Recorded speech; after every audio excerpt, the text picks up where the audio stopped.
ಪ್ರೌಢಶಾಲಾ ಮುಖ್ಯೋಪಾಧ್ಯಾಯರ ಸಂಘ ಕನಕಪುರ ತಾಲೂಕು ಇದರ ವತಿಯಿಂದ ನಡೆದಿರ್ತಕ್ಕಂಥ ಇಂದಿನ ಕನಕಪುರ ತಾಲೂಕಿನ ಮುಖ್ಯ ಶಿಕ್ಷಕರು, ಸರ್ಕಾರಿ ಮತ್ತು ಅನುದಾನ ರಹಿತ ಪ್ರೌಢಶಾಲೆಗಳ ಮುಖ್ಯ ಶಿಕ್ಷಕರ ಕಾರ್ಯಾಗಾರದ ಒಂದು ಉದ್ಘಾಟನೆ ಸಹ ಆಗಿದೆ. ಈ ಒಂದು ಕಾರ್ಯಾಗಾರದಲ್ಲಿ ಉಪಸ್ಥಿತರಿರ್ತಕ್ಕಂಥ ಕ್ಷೇತ್ರ ಶಿಕ್ಷಣಾಧಿಕಾರಿಗಳಾಗಿರ್ತಕ್ಕಂಥ ನಮ್ಮ ಸ್ನೇಹಿತರಾಗಿರ್ತಕ್ಕಂಥ ಶ್ರೀ ಮತ್ತಿಗೌಡ ಸರ್ ಅವರೇ ಮತ್ತು ಮಿತ್ರರಾದ ಭಾನುಕುಮಾರ್ ಅವರೇ, ಪರಶಿವಮೂರ್ತಿ ಅವರೇ ಮತ್ತು ಇಲ್ಲಿ ನಡೆದಿರ್ತಕ್ಕಂಥ ನಾರಾಯಣ್ ಅವರೇ ಮತ್ತು ಇಲ್ಲಿ ಆಗಮಿಸಿರ್ತಕ್ಕಂಥ ಎಲ್ಲ ನನ್ನ ವೃತ್ತಿ ಬಾಂಧವರೇ. ಸೊ ಈ ಒಂದು ಕಾರ್ಯಾಗಾರದಲ್ಲಿ ಕೆಲವು ವಿಷಯಗಳನ್ನು ಹಂಚಿಕೊಳ್ಳಿಕ್ಕೆ ನನಗೆ ಬೆಂಗಳೂರಿಂದ ಇಲ್ಲಿ ಬಂದು ಒಂದು ಅವಕಾಶವನ್ನು ತಾವೆಲ್ಲರೂ ಮಾಡಿಕೊಟ್ಟಿದ್ದೀರಾ. ಈ ಒಂದು ಅವಧಿಯಲ್ಲಿ ಕೆಲವು ವಿಷಯಗಳನ್ನು ಚರ್ಚೆಯನ್ನು ಮಾಡೋಣ, ಉಪನ್ಯಾಸ ಬೇಡ, ಸ್ವಲ್ಪ ಚರ್ಚೆ ಸಂವಾದವನ್ನು ಮಾಡೋಣ ಅಂತ ನಾನು ಬಯಸ್ತಾ ಇದ್ದೇನೆ. ಕೆಲವು ಪ್ರಶ್ನೆಗಳನ್ನು ನಾವು ಕೇಳಿದಾಗ ತಾವುಗಳು ಅದನ್ನು ಒಂದು ಸ್ವಲ್ಪ ಅದಕ್ಕೆ ಟಿಪ್ಪಣಿಯನ್ನು ಮಾಡಿ ಒಂದೊಂದು ವಾಕ್ಯದಲ್ಲಿ ಉತ್ತರವನ್ನು ಕೊಡುವಂಥದ್ದು, ಅದರ ಮೇಲೆ ನಾವು ಚರ್ಚೆಯನ್ನು ಮುಂದುವರಿಸುವಂಥ ಪ್ರಯತ್ನವನ್ನು ನಾವು ಮಾಡೋಣ. ಯಾಕಂದರೆ ನಾನು ಉಪನ್ಯಾಸ ಮಾಡುವಂಥದ್ದು, ತಾವುಗಳೆಲ್ಲ ಕೇಳುವಂಥದ್ದು ಒಂದು ಸ್ವಲ್ಪ ನೀರಸ ಆಗ್ಬೋದೇನೋ ಅನ್ನುವಂಥ ಒಂದು ಭಾವನೆ ಒಂದು. ಸೊ ಇವತ್ತು ನಾನು ಮಾತಾಡಬೇಕಾಗಿರ್ತಕ್ಕಂಥ ವಿಷಯ ಅಂದ್ಕೊಂಡಿರುವಂಥದ್ದು, ಒಂದು ಉತ್ತಮ ಶಾಲಾ ನಾಯಕ ಆಗಲಿಕ್ಕೆ ಏನು ಬೇಕು, ಹೇಗಾಗುವಂಥದ್ದು, ನಾಯಕನಾಗಲಿಕ್ಕೆ ಯಾವ ವಿಷಯಗಳು, ಯಾವ ಅಂಶಗಳು ಬೇಕಾಗುತ್ತೆ, ಹೇಗೆ ಕೆಲಸ ಮಾಡಬೇಕು ನಾಯಕ ಅನ್ನುವಂಥ ವಿಷಯದ ಬಗ್ಗೆ ನಾವು ಚರ್ಚೆ ಮಾಡೋಣ. ಮೊದಲಿಗೆ ಒಂದು ಪ್ರಶ್ನೆಯನ್ನು, ಈ ಕಡೆ ಭಾಗದವ್ರಿಗೆ ಒಂದು ಪ್ರಶ್ನೆ, ಆ ಕಡೆ ಭಾಗದವ್ರಿಗೆ ಒಂದು ಪ್ರಶ್ನೆ, ಎರಡು ಕಡೆ ಇರೋದ್ರಿಂದ ಡಿವೈಡ್ ಮಾಡಿರೋದ್ರಿಂದ ನೀವು ಆ ಕಡೆ ಭಾಗದವ್ರಿಗೆ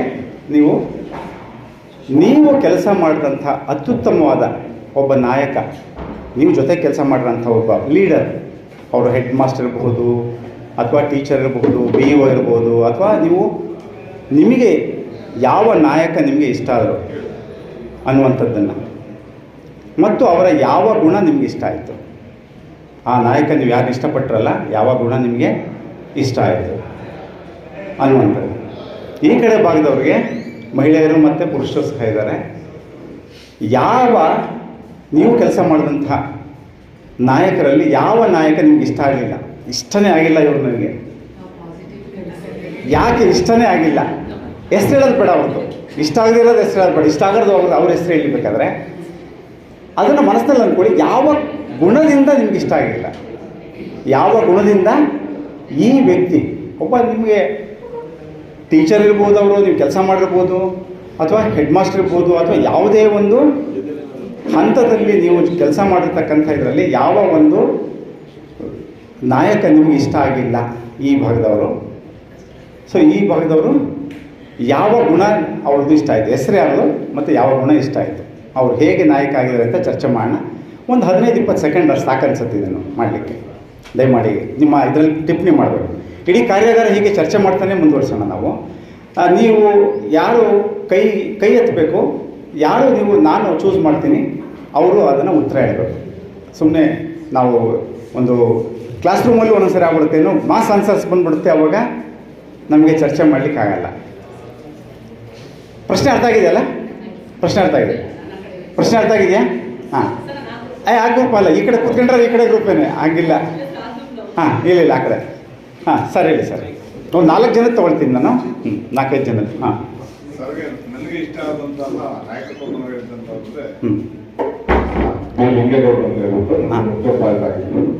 ಅದಕ್ಕಿಂತ ಮುಂಚೆ ಪುಸ್ವಾಮಿ ಅವರು ಅಂತೇಳಿ ಅವರ ನಾಯಕತ್ವ ಗುಣಗಳು ನನಗೆ ತುಂಬ ಇಷ್ಟ ಆಗುತ್ತೆ.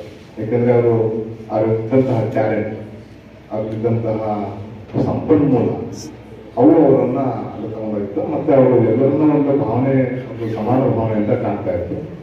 ಹಾಗಾಗಿ ಎಲ್ಲರಿಗೂ ನಾನು ಮುಂದಾಗಿರ್ತಾ ಇದ್ದೆ. ಸೊ ಅವರಲ್ಲಿದ್ದ ಸಂಪನ್ಮೂಲ ಮತ್ತು ಎಲ್ಲರನ್ನೂ ಸಮಾನವಾಗಿ ಕಾಣುವಂಥ ಗುಣ ನಿಮಗೆ ಆ ಕಾರಣದಿಂದ ಇಷ್ಟ ಆಯಿತು. ನೆಕ್ಸ್ಟ್ ಯಾರು?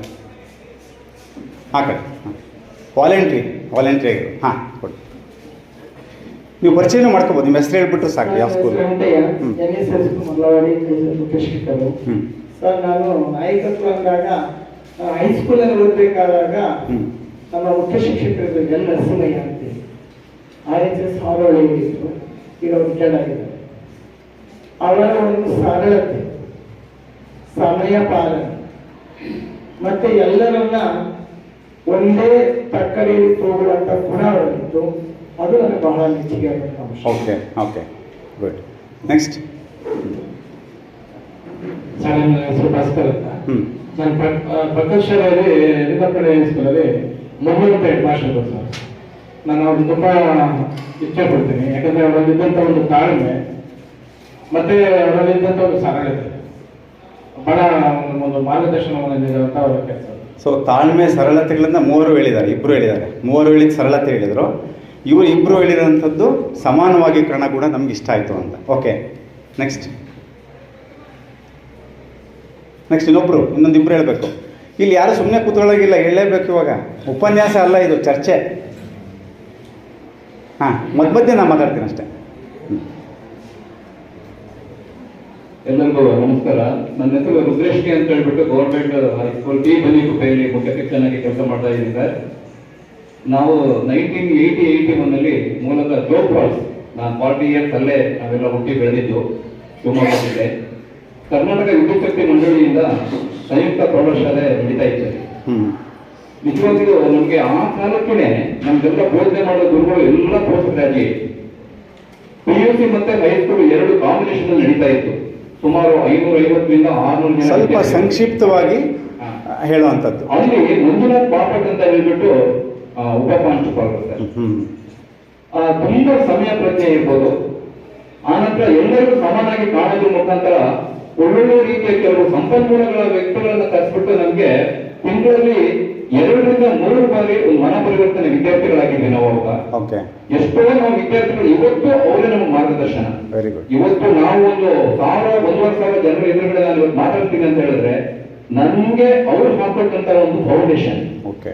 ಆನಂತರ ನಾನು ಅವರಲ್ಲಿ ಕಂಡುಕೊಂಡಂತ ಒಂದು ನಾಯಕತ್ವ ಗುಣ ಏನು ಅಂತ ಹೇಳಿದ್ರೆ, ಏನೇ ಪ್ರಾಬ್ಲಮ್ ಬಂದ್ರು ನಮ್ಮ ಇಲಾಖೆಯ ಮೇಲಧಿಕಾರಿಗಳಿಗೆ ಆ ಕ್ಷಣದಲ್ಲೇ ಕಮಿಷನರ್ ಲೆವೆಲ್ವರೆಗೂ ಮಾತಾಡ್ತಿದ್ರು. ಅಲ್ಲೇ ಫೋನ್ ಮಾಡಿ ಮಾತಾಡಿ ಹೆದರಿಕೆ ಏನು ಬೇಕಾಗಿಲ್ಲ. Yes sir, yes sir, yes sir, thank you, thank you. ತುಂಬಾ ನನಗೆ ಎಸ್ ಸರ್. ಹಾಂ, ಈ ಕಡೆ ಇಲ್ಲಿ ಸರ್. ಹಂಗೆ ಪರಿಚಯನೂ ಮಾಡ್ಕೊಂಬಿಡಿದ್ದು ತುಂಬ ಸ್ವಲ್ಪ ಸಂಕ್ಷಿಪ್ತವಾಗಿ ಹೇಳಬೇಕು. ಒಂದು 15-20 ಸೆಕೆಂಡಲ್ಲಿ ಹೇಳಬೇಕು. Yes sir. ನನಗೆ ನನ್ನ ತಂದೆ ತಾಯಿ ಒಂದು ಹಾಂ, ಅವರ ಮಾರ್ಗದರ್ಶನ ನನಗೆ ಇಷ್ಟವಾಯಿತು. ಕಾರಣ ಇಷ್ಟ, ಅವರೇ ನಾಯಕರು, ಅವರೇ ಇಷ್ಟ ಆಯಿತು ಅಂತ. ಅವರೇ ಓಕೆ. ನಾಯಕರು. ನಮಗೆ ಬೆಳೆದಂಥ ರೀತಿ, ಕೊಟ್ಟಂಥ ವ್ಯವಸ್ಥೆಗಳು, ಆ ಒಂದು ಕಾರ್ಯಕ್ರಮದಲ್ಲಿ ತೊಡಗಿಸಿಕೊಂಡ್ರೆ ಯಾವ ರೀತಿ ಅದನ್ನ ಪರಿಪೂರ್ಣ ಮಾಡಬೇಕು ಅದ್ರ ಬಗ್ಗೆ ಮಾಹಿತಿ Yes, sir. ಕೊಟ್ಟು ನಮ್ಮನ್ನು ಉನ್ನತ ವ್ಯಕ್ತಿಗಳಾಗಿ ಮಾಡಬೇಕು. Yes sir, yes sir, yes sir, thank you. So ಇನ್ಯಾರಾದ್ರೂ ಹೇಳ್ತೀರಿ? ಇನ್ನು 1 or 2 ಆ ಕಡೆ ಯಾಕೆ ಇಷ್ಟ ಅನ್ನೋರು ಲಾಸ್ಟ್ ಮೇಡಮ್. ಸಂಕ್ಷಿಪ್ತವಾಗಿ ಹೇಳಬೇಕು, 20 ಸೆಕೆಂಡ್ ದಾಟಬಾರ್ದು. ಎಲ್ರಿಗೂ ನಮಸ್ಕಾರ. ನನ್ನ ಹೆಸರು ಅಂಬುಜಾ ಅಂತ. ನಾನು ಸರ್ಕಾರಿ ಪ್ರೌಢಶಾಲೆಯಲ್ಲಿ ಕಲಿಯುವ ಪ್ರಧಾನ ಮುಖ್ಯ ಶಿಕ್ಷಕಿಯಾಗಿ ಕೆಲಸ ನಿರ್ವಹಿಸುತ್ತೇನೆ. ನನ್ನ ತಾಯಿ ನನಗೆ ನಾಯಕತ್ವ ಗುಣವನ್ನು ಹಿಡ್ಕೊಂಡವ್ರು. ಯಾಕಂದ್ರೆ ಸಣ್ಣ ವಯಸ್ಸಿನಲ್ಲಿ ತಂದೆ ಕಳ್ಕೊಂಡವ್ರಿಗೆ ಜೀವನ ಹೆಂಗ್ ಮಾಡೋದು ಅನ್ನೋದು ಹೇಳ್ಕೊಟ್ಟಂತಹ ಮಹಾಗುರು ನನ್ನ ತಾಯಿ. ಆಕೆಯೇ ನನಗೆ ಆದರ್ಶ. Okay, okay, very good. ಇನ್ಯಾರಾದ್ರೂ ಹೇಳ್ತೀರಿ? ಹಾಂ, ಹಾಗೆ ಆಯಿತು, ಅದು ಲಾಸ್ಟ್ ಅವರು. ನೆಕ್ಸ್ಟ್ ಇವಾಗ. ಹಾಂ, ನನ್ನ ಹೆಸರು ಶಶಿಗೌಡ ಅಂತ ಹೇಳಿ, ಹೆಬ್ಬಟ್ಟು ಹೈಸ್ಕೂಲಲ್ಲಿ ನಾನು ಹೈಸ್ಕೂಲ್ ಮತ್ತು ಕಮಿಷನರ್ ಕ್ಲಾಸ್ ಆಗಿದ್ದೀನಿ ಸರ್. ಮತ್ತು ನನ್ನ ಹೆಸರು ಅಂತ ಹೇಳಿದ್ರು ತಮಿಳು ಗೊತ್ತಿದೆ. ಅವರು ಗಾಂಧಿವಾದಿಗಳು, ಅವರು ಇನ್ವೆಸ್ಟ್ ಆಗಿದ್ದವರು 90 ವರ್ಷ ಆಗಿದ್ದವ್ರಿಗೆ ಅವರು ತೊಡಗಿರ್ತಕ್ಕಂಥದ್ದು ಸರ್. ಸಮಾಜ ಜೊತೆ, ಊರ ಜೊತೆ, ಟೀಚರ್ಸ್ ಜೊತೆ ಆ ಕನ್ನಡ ರೀಚ್ ಆಗ್ತಿದ್ರು. ಬದ್ಧತೆ. ಆ ಬದ್ಧತೆ ಅದು ನನಗೆ ತುಂಬ ಆದರ್ಶ. ಅವರು ಜೀವನದಲ್ಲಿ ಹೆಚ್ಚು ಉಳಿಸಬೇಕನ್ನು ಸಹ ಸಪೋರ್ಟ್ ಮಾಡ್ತಾರೆ. ಓಕೆ. ಮತ್ತೆ ರಾಜ್ಯದಿಂದ ಮುಖ್ಯ ಸಂಘದ ಕಾರ್ಯದರ್ಶಿ ಕೂಡ ಮಾಡ್ತಾರೆ sir. Yes sir, yes sir, yes sir. Okay, ಈ ಕಡೆ ಇವಾಗ ಈಗ ಯಾವ ಮುಖ್ಯ ಗುಣ ಅವ್ರದ್ದು ಇಷ್ಟ ಆಯಿತು ಅಂತ ಹೇಳಿದಾಗ ಸಮಯ ಪಾಲನೆ ಹೇಳಿದ್ದಾರೆ, ಬಹಳ ಮುಖ್ಯವಾಗಿ ಅವರ ಸರಳತೆ ಹೇಳಿದ್ದಾರೆ, ಸಂಪನ್ಮೂಲವಾಗಿರುವಂಥದ್ದು, ಸಮಾನವಾಗಿ ಕಾಣೋಂಥ ಗುಣ, ಮತ್ತು ಕೆಲವರು ತಮ್ಮ ತಂದೆ ತಾಯಿ ಅಂದರೆ ಸರ್ ಹೇಳಿದ್ದಾರೆ, ರಾಜು ಅವರು ತಂದೆ ತಾಯಿ ಅವರು ನನಗೆ ಒಳ್ಳೆಯ ನಾಯಕರು, ನನ್ನ ತಿದ್ದಿ ತೀಡಿ ಬೆಳೆಸಿದ್ದಾರೆ ಅನ್ನುವಂಥದ್ದು. ಈಗ ಈ ಭಾಗದಲ್ಲಿ ನಮ್ಮ ಇನ್ನೊಂದು ಸೆಕ್ಷನ್ ಬಿ, ಯಾರು ಹೆಸರು ಹೇಳೋದು ಬೇಡ, ಇಷ್ಟ ಆಗದೆ ಇರೋದು ಹೆಸರು ಹೇಳೋದು ಬೇಡ, ಯಾವ ಗುಣದಿಂದ ಅವ್ರು ಇಷ್ಟ ಆಗಲಿಲ್ಲ, ಯಾವ ಗುಣ ನಿಮಗೆ ಅವ್ರನ್ನ ಆ ನಾಯಕರನ್ನ ಬೇಡ ಅಂತ ಅನ್ನಿಸ್ತು. ಸಾಧ್ಯ ಆದಷ್ಟು ನಾವು ಫ್ಯಾಮಿಲಿ ಮೆಂಬರ್ಸ್ ತೊಗೊಳ್ಳೋದು ಬೇಡ, ನಾವು ಆಫೀಸ್ ಸೆಟ್ಟಿಂಗೇ ತೊಗೊಳ್ಳೋಣ, ಸ್ಕೂಲು ಈ ಥರದ್ದೇ ತೊಗೊಳ್ಳೋಣ ನಾವು. ನನ್ನ ಹೆಸರು ಪ್ರಭಾಕರ್ ಅಂತ. ಎಲ್ಲರಿಗೂ ಗೊತ್ತಿದೆ ಅನ್ಸುತ್ತೆ. ಶಾರದಾ ಹೈಸ್ಕೂಲ್ ಕೋಡಿಹಳ್ಳಿಯ ಮುಖ್ಯ ಶಿಕ್ಷಕ ಸರ್. ಏನಂದ್ರೆ ವೈಯಕ್ತಿಕವಾಗಿ ಇಲ್ಲ ಅನ್ನೋದ್ರಿಂದ ಹೇಳ್ತೇನೆ, ಯಾರು ನಮ್ಗೆ ಅನ್ನಿಸ್ದಂಗೆ ಶಾಲೆಗೆ ಸರಿಯಾದ ಸಮಯಕ್ಕೆ ಹೋಗೋದಿಲ್ಲ, ಕ್ಲಾಸ್ಗೆ ಸರಿಯಾದ ಸಮಯಕ್ಕೆ ಹೋಗೋದಿಲ್ಲ, ಮತ್ತೆ ಪಾಂಡಿತ್ಯವನ್ನ ವೇದಿಕೆ ಮೇಲೆ ಮಾತ್ರ ತೋರಿಸಿ ಪ್ರಾಮಾಣಿಕವಾಗಿ ದೊರಕಬೇಕಾಗಿರುವಂತ ನ್ಯಾಯ ದೊರಕಬೇಕಾಗಿರುವಂತ ಮಕ್ಕಳಿಗೆ ನ್ಯಾಯ ದೊರಕಿಸೋದೇ ಇರುವಂತ ಕೆಲವರು ಇರ್ತಾರಲ್ಲ, ಅವ್ರನ್ನ ಕಂಡ್ರೆ ಇಷ್ಟ ಆಗುತ್ತೆ. ಓಕೆ, ಅಂದರೆ ಜನರಲ್ ಬೇಡ, ಯಾವುದೋ ಒಬ್ಬ ವ್ಯಕ್ತಿ ಹೆಸರು ಹೇಳೋದು ಬೇಡ ನಿಮಗೆ, ಆ ವ್ಯಕ್ತಿ ಹುದ್ದೆ ಹೇಳ್ರಿ ನೀವು. ಇಂಥವ್ರು ಇಂಥ ಪೋಸ್ಟಲ್ಲಿ ಇದ್ದರು ಹೆಸರು ಬೇಡ, ಈ ಗುಣ ಜನರಲ್ಲಾಗಿ ಹೇಳ್ಬಿಟ್ರೆ ಅದು ಉಪಯೋಗ ಆಗಲ್ಲ, ಸಾಮಾನ್ಯೀಕರಿಸೋದು ಬೇಡ. ನಮಸ್ತೆ ಸರ್. ನಮಸ್ತೆ. ನನ್ನ ಸಂಶಯಿಸ್ಕೊಂಡಿದ್ದೀರ. ಆಕ್ಚುಲಿ ನಾನು ನನ್ನ ಶಾಲಾ ದಿನಗಳ ಬಗ್ಗೆ ಹೇಳೋಕೆ ಇಷ್ಟಪಡ್ತೇನೆ. ನಾನು ಓದಿದ್ದು ಶಿರಹಳ್ಳಿ ಹೈಸ್ಕೂಲ್ನಲ್ಲಿ. ಸೊ ಆಗಿನ ಒಂದು ಇದರಲ್ಲಿ ಅವತ್ತು ತುಂಬಾ ಜನ ಹೆಚ್ಚಾಗಿಗಳು ಬಂದು ಹೋದ್ರು. ಅವ್ರ ಫೀಲ್ಡಲ್ಲಿ ಏನಾಗಬೇಕಾಗಿತ್ತೋ ಅದನ್ನ ಮಾಡ್ತಾ ಹೋದ್ರು. ಆದ್ರೆ ಅವತ್ತಿನ ದಿನಕ್ಕೂ ಇವತ್ತಿನ ದಿನಕ್ಕೂ ಲಾಟ್ ಆಫ್ ಡಿಫರೆನ್ಸ್ ಇದೆ. ಯಾಕೆಂತಂದ್ರೆ ಇವತ್ತು ನಾನು ತುಂಬಾ ಪ್ರೌಡ್ ಫೀಲ್ ಮಾಡ್ತೀನಿ. ಯಾಕೆಂದ್ರೆ ನನ್ನ ಶಾಲೆ ಅಷ್ಟು ಮಾದರಿ ಶಾಲೆ ಆಗಿದೆ ಅಂತಾರೆ. ಅದಕ್ಕೆ ತುಂಬಾ ಶ್ರಮ ಹಾಕಿದ್ದು ವಿಷಯ ನಮ್ಮ ವಿಷಯ ಏನು, ಯಾರು ಇಷ್ಟ ಆಗಿಲ್ಲ ಸರ್. ಸಾರಿ, ನೆಗೆಟಿವ್ ಹಾಗೆ ಹೇಳಿ, ಸ್ವಲ್ಪ ನೆಗೆಟಿವ್ ಹೇಳೋದಕ್ಕೆ ಆಗಲ್ಲ, ಇಲ್ಲ ಅಂತ. ಆಯ್ತು ಈಗ ಇಲ್ಲ, ಜಸ್ಟ್ ಬೇರೆಯವ್ರಿಗೆ ಕೊಡಿ. ಹಾಂ, ಯಾರು ಈಗ ನಮ್ಮ ವಿಷಯಕ್ಕೆ ತಕ್ಕಂಗೆ ಮಾತಾಡೋಣ. ನಾವೇನು ಚರ್ಚೆ, ಯಾಕೆ ಫೆಸಿಲಿಟೇಟರ್ ನಾನು, ಈಗ ಬೇಕಾಗಿದ್ದು ಮಾತಾಡೋದು ಬೇಡ ನಮಗೆ. ಯಾರು ಹೇಳ್ತೀರಿ? ಒಂದಿಬ್ಬರು ಮೂವರಾದರೂ ಹೇಳಬೇಕು. ಇಲ್ಲ ನಾನೇ ಹೇಳ್ಬಿಡ್ತೀನಿ, ಇಂಥವ್ರು ಹೇಳ್ರಿ ಅಂತ. ಹಾಂ, ಹೇಳಿ ಮೇಡಮ್. ನಾವು ಹ್ಞೂ ಅಂದ್ರೇನು ಅಂದ್ಕೊಂಡೆ. ಯಾವ ಕಾರಣದಿಂದ ಇಷ್ಟ ಆಗಿಲ್ಲ? ಅವ್ರ ಹುದ್ದೆ ಹೆಸರು ಹೇಳ್ಬಿಟ್ಟು ಯಾವ ಕಾರಣದಿಂದ ಇಷ್ಟ ಆಗಿಲ್ಲ. ಹಿಂಗಾದರೆ ನಾನು ಮಾಡೋದೇ ಇಲ್ಲ, ಕ್ಲಾಸೇ ಮಾಡಲ್ಲ, ನಾನು ಡಿಸ್ಕಷನ್ ಮೋಡಲ್ಲೇ ಹೋಗ್ಬೇಕು. ಹಾಂ ಹಾಂ, ಮೈಕ್ ತೊಳಿ. ಹಾಂ, ನನ್ನ ಹೆಸರು ಎನ್ ಪಾರ್ವತಿ ಅಂತ. ನಾನು ಕಲ್ಲರ್ಕುಂಪ ಹೈಸ್ಕೂಲಲ್ಲಿ HM ಆಗಿ ಈಗ 4 ತಿಂಗಳಾಗಿ ಸೇರ್ಕೊಂಡಿದ್ದೀನಿ. ನನಗೆ ಒಬ್ರು ಅದೇ ಹೆಸರು ತಗೊಳಕ್ ಇಷ್ಟಪಡ್ತಾರೆ. ನಾನು ಶಿಕ್ಷಕಿಯಾಗಿದ್ದಾಗ ನನಗೆ ಒಬ್ಬ ಮುಖ್ಯ ಶಿಕ್ಷಕಿ ಇದ್ದಿದ್ರು. ಅವ್ರದ್ದು ಒಂದು ಕೂಡ ನನಗೇನು ಇಷ್ಟ ಆಗಲಿಲ್ಲ. ಅಂದ್ರೆ ಅವರೇನು ಕೆಲಸ ಅಷ್ಟು ಇನ್ವಾಲ್ವ್ಮೆಂಟ್ ಇರಲಿಲ್ಲ, ಮತ್ತೆ ಮಾನವೀಯ ಗುಣ ಇರಲಿಲ್ಲ ಅವರಲ್ಲಿ. ಆದ್ರೆ ಯಾರಾದ್ರೂ ಹಿರಿಯ ಅಧಿಕಾರಿಗಳು ಬಂದಾಗ ಮಾತ್ರ ನಾನೇ ಈ ಕೆಲಸ ಮಾಡಿದೆ, ಮತ್ತೆ ವಿದ್ಯಾರ್ಥಿಗಳಿಗೆ ನಾನೇ ಎಲ್ಲ ಮೋಟಿವೇಟ್ ಮಾಡಿದೆ ಅಂತ ತಾವು ಮಾಡದೇ ಇರೋ ಕೆಲಸಗಳಿಗೆ ಅವರು ತಮ್ಮ ಹೆಸರನ್ನು ತಗೊಳ್ತಾರೆ. ಅದೊಂದು ಗುಣ ನನಗೆ ಓಕೆ, ಆ ಥರ ಒದ್ದೆ ವ್ಯಕ್ತಿ ನನಗೆ ಸಿಕ್ಕಿದೆ. ಓಕೆ, ಸರಿ. ಓಕೆ, ಇನ್ನೊಬ್ರು ಹೇಳ್ರಿ. ಎನಿವನ್? ಹಾಂ, ಸರಿ ಕೊಡಿ.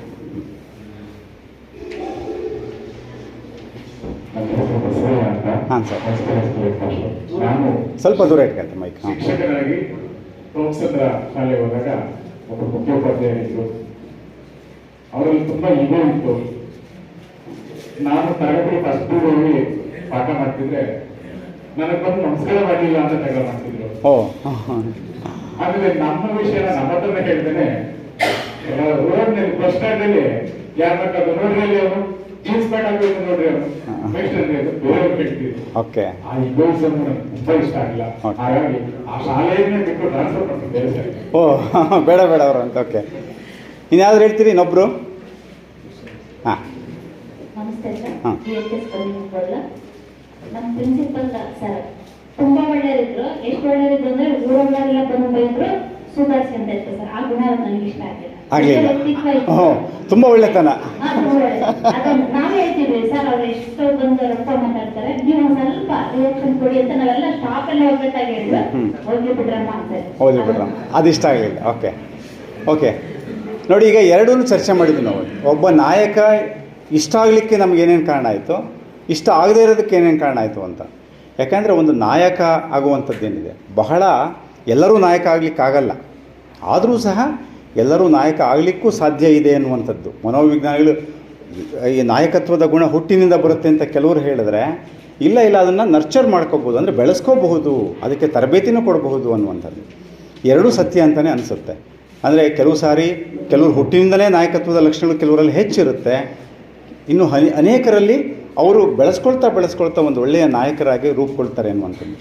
ನಾವು ಚರ್ಚೆ ಮಾಡೋದಾದರೆ ನಾಯಕನ ಆಗಲಿಕ್ಕೆ ನಾವು ಏನು ಮಾಡಬೇಕು, ಹೇಗೆ ನಾನು ಒಳ್ಳೆಯ ನಾಯಕ ಆಗಬೇಕು. ನಾವು ಶಾಲೆಗಳಲ್ಲಿ ನಾವು ಎಲ್ಲರ ಜೊತೆ ಒಡನಾಡಬೇಕಾಗತ್ತೆ, ಶಿಕ್ಷಕರ ಜೊತೆ ಒಡನಾಡಬೇಕಾಗತ್ತೆ, ಪೋಷಕರ ಜೊತೆ ಒಡನಾಡಬೇಕಾಗತ್ತೆ. ಅದಕ್ಕಿಂತ ಮುಖ್ಯವಾಗಿ ವಿದ್ಯಾರ್ಥಿಗಳ ಜೊತೆ, ಮಕ್ಕಳ ಜೊತೆ ನಾವು ಒಡನಾಡಬೇಕಾಗತ್ತೆ, ಅವ್ರ ಜೊತೆ ವರ್ತಿಸ್ಬೇಕಾಗತ್ತೆ. ಇಲಾಖೆಯ ಜೊತೆಗೆ, ಅಧಿಕಾರಿಗಳ ಜೊತೆಗೆ, ಸಮುದಾಯದ ಜೊತೆಗೆ ಅನೇಕರ ಜೊತೆಗೆ ನಾವು ಒಡನಾಟವನ್ನು, ವರ್ತನೆಯನ್ನು ಸೇರಬೇಕಾಗತ್ತೆ, ಬೆರಿಬೇಕಾಗತ್ತೆ, ಮಾತನಾಡಬೇಕಾಗತ್ತೆ. ಸೊ ಇಂತಹ ಒಂದು ಸನ್ನಿವೇಶದಲ್ಲಿ ನಮ್ಮಲ್ಲಿ ನಾಯಕತ್ವದ ಗುಣವನ್ನು ಯಾವ ರೀತಿಯಲ್ಲಿ ಬೆಳೆಸ್ಕೋಬೇಕು, ಏನು ಮುಖ್ಯ ನಾಯಕನಾಗಲಿಕ್ಕೆ ಅನ್ನುವಂಥದ್ದನ್ನು ನಾವು ಚರ್ಚೆ ಮಾಡೋದಾದರೆ, ಒಂದು ಕಡೆ ಹೇಳ್ತಾರೆ ನಾಯಕ ಅಂದರೆ ಯಾರು? ಮುನ್ನಡೆಸ್ತಕ್ಕಂಥವ್ನು. ಒಂದು ಸಮುದಾಯವನ್ನು, ಒಂದು ತಂಡವನ್ನು, ಒಂದು ಜನರ ಗುಂಪನ್ನು ಯಾರು ಮುನ್ನಡೆಸ್ತಾನೆ, ಮುಂದಾಳು ಅಂತ ನಾವು ಕರಿತೇವೆ. ಸೊ ಅವನು ಆ ಒಂದು ತಂಡಕ್ಕೆ ಒಂದು ದಿಕ್ಕನ್ನು ತೋರಿಸ್ತಕ್ಕಂಥವನು. ಹೀಗೆ ಹೋಗಬೇಕು, ತನ್ನ ಒಂದು ಮುಂದಾಳತ್ವದ ಮೂಲಕ ಅವರನ್ನು ಒಂದು ಸರಿದಾರಿಗೆ, ಅಥವಾ ಏನು ಗುರಿ ಇರುತ್ತೆ, ಸಾಧಿಸಬೇಕಾಗಿರ್ತಕ್ಕಂಥ ಒಂದು ಗುರಿ ಏನಿರುತ್ತೆ, ಅಥವಾ ಇಲಾಖೆಯ, ನಮ್ಮ ಶಾಲೆಗಳಿಗೆ ಬಂದ ಇಲಾಖೆಯ ಆಶೋತ್ತರಗಳೇನಿರುತ್ತೆ, ಶಾಲೆ ಏನು ಕೆಲಸ ಮಾಡಬೇಕಾಗಿದೆ ಅದಕ್ಕೆ ತಕ್ಕ ಹಾಗೆ ಇಡೀ ತಂಡವನ್ನು ತೆಗೆದುಕೊಂಡು ಹೋಗ್ತಕ್ಕಂಥವನು ನಾಯಕ ಆಗ್ತಾನೆ. ಆದರೆ ಬಹಳ ಮುಖ್ಯವಾಗಿ ಒಂದು ತಂಡವನ್ನು ಮುನ್ನಡೆಸ್ತಕ್ಕಂಥವನಿಗೆ ಮೊದಲು ಏನು ಮುಖ್ಯ ಅವನು ಅಂದರೆ, ಮೊದಲು ತನ್ನನ್ನು ತಾನು ಮುನ್ನಡೆಸ್ಕೋಬೇಕಾಗತ್ತೆ. ಸೆಲ್ಫ್ ಲೀಡರ್ಶಿಪ್ ಅಂತೀವಿ ನಾವು. ಸೆಲ್ಫ್ ಲೀಡರ್ಶಿಪ್ ಬಹಳ ಮುಖ್ಯ ಅನ್ನುವಂಥದ್ದು. ನಾನು ಇತರರನ್ನು ಮುನ್ನಡೆಸಬೇಕಾದ್ರೆ ನಾನು ಮೊದಲು ನನ್ನನ್ನು ನಾನು ಮುನ್ನಡೆಸ್ಕೊಳ್ಳಬಲ್ಲೆನಾ? ಸೊ ನನ್ನನ್ನು ನಾನು ಮುನ್ನಡೆಸ್ಕೊಳ್ಳೋದು ಅಂದರೆ ಏನು? ನಾನು ಸಮಸ್ಥಿತಿಯಲ್ಲಿದ್ದೀನ, ನಾನು ಯಾವ ರೀತಿಯಲ್ಲಿದ್ದೀನಿ? ಕೂತ್ಕೊಂಡ್ಬಿಡಪ್ಪ ನೀನು, ಆಮೇಲೆ ಸ್ವಲ್ಪ ಹೊತ್ತು ಕೂತ್ಕೊ ನೀನು. ಹಾಂ. ಸೊ ನನ್ನನ್ನು ನಾನು ಸಮತೋಲನದಲ್ಲಿ ಇಟ್ಕೊಳ್ಳಬಲ್ಲೆನಾ? ನಾನು ಯಾವ ರೀತಿಯಲ್ಲಿ ವರ್ತಿಸ್ತಿದ್ದೇನೆ, ಯಾವ ರೀತಿಯಲ್ಲಿ ನಾನು ಒಬ್ಬ ನಾಯಕನಾಗಿ ರೂಪುಗೊಳ್ತೇನೆ ಅನ್ನುವಂಥದ್ದನ್ನು ಅವಲೋಕಿಸ್ಕೊಳ್ಳೋದ್ರ ಮೂಲಕ ನಾನೊಬ್ಬ ನಾಯಕನಾಗಲಿಕ್ಕೆ ಸಾಧ್ಯ ಇದೆ ಅನ್ನುವಂಥದ್ದು.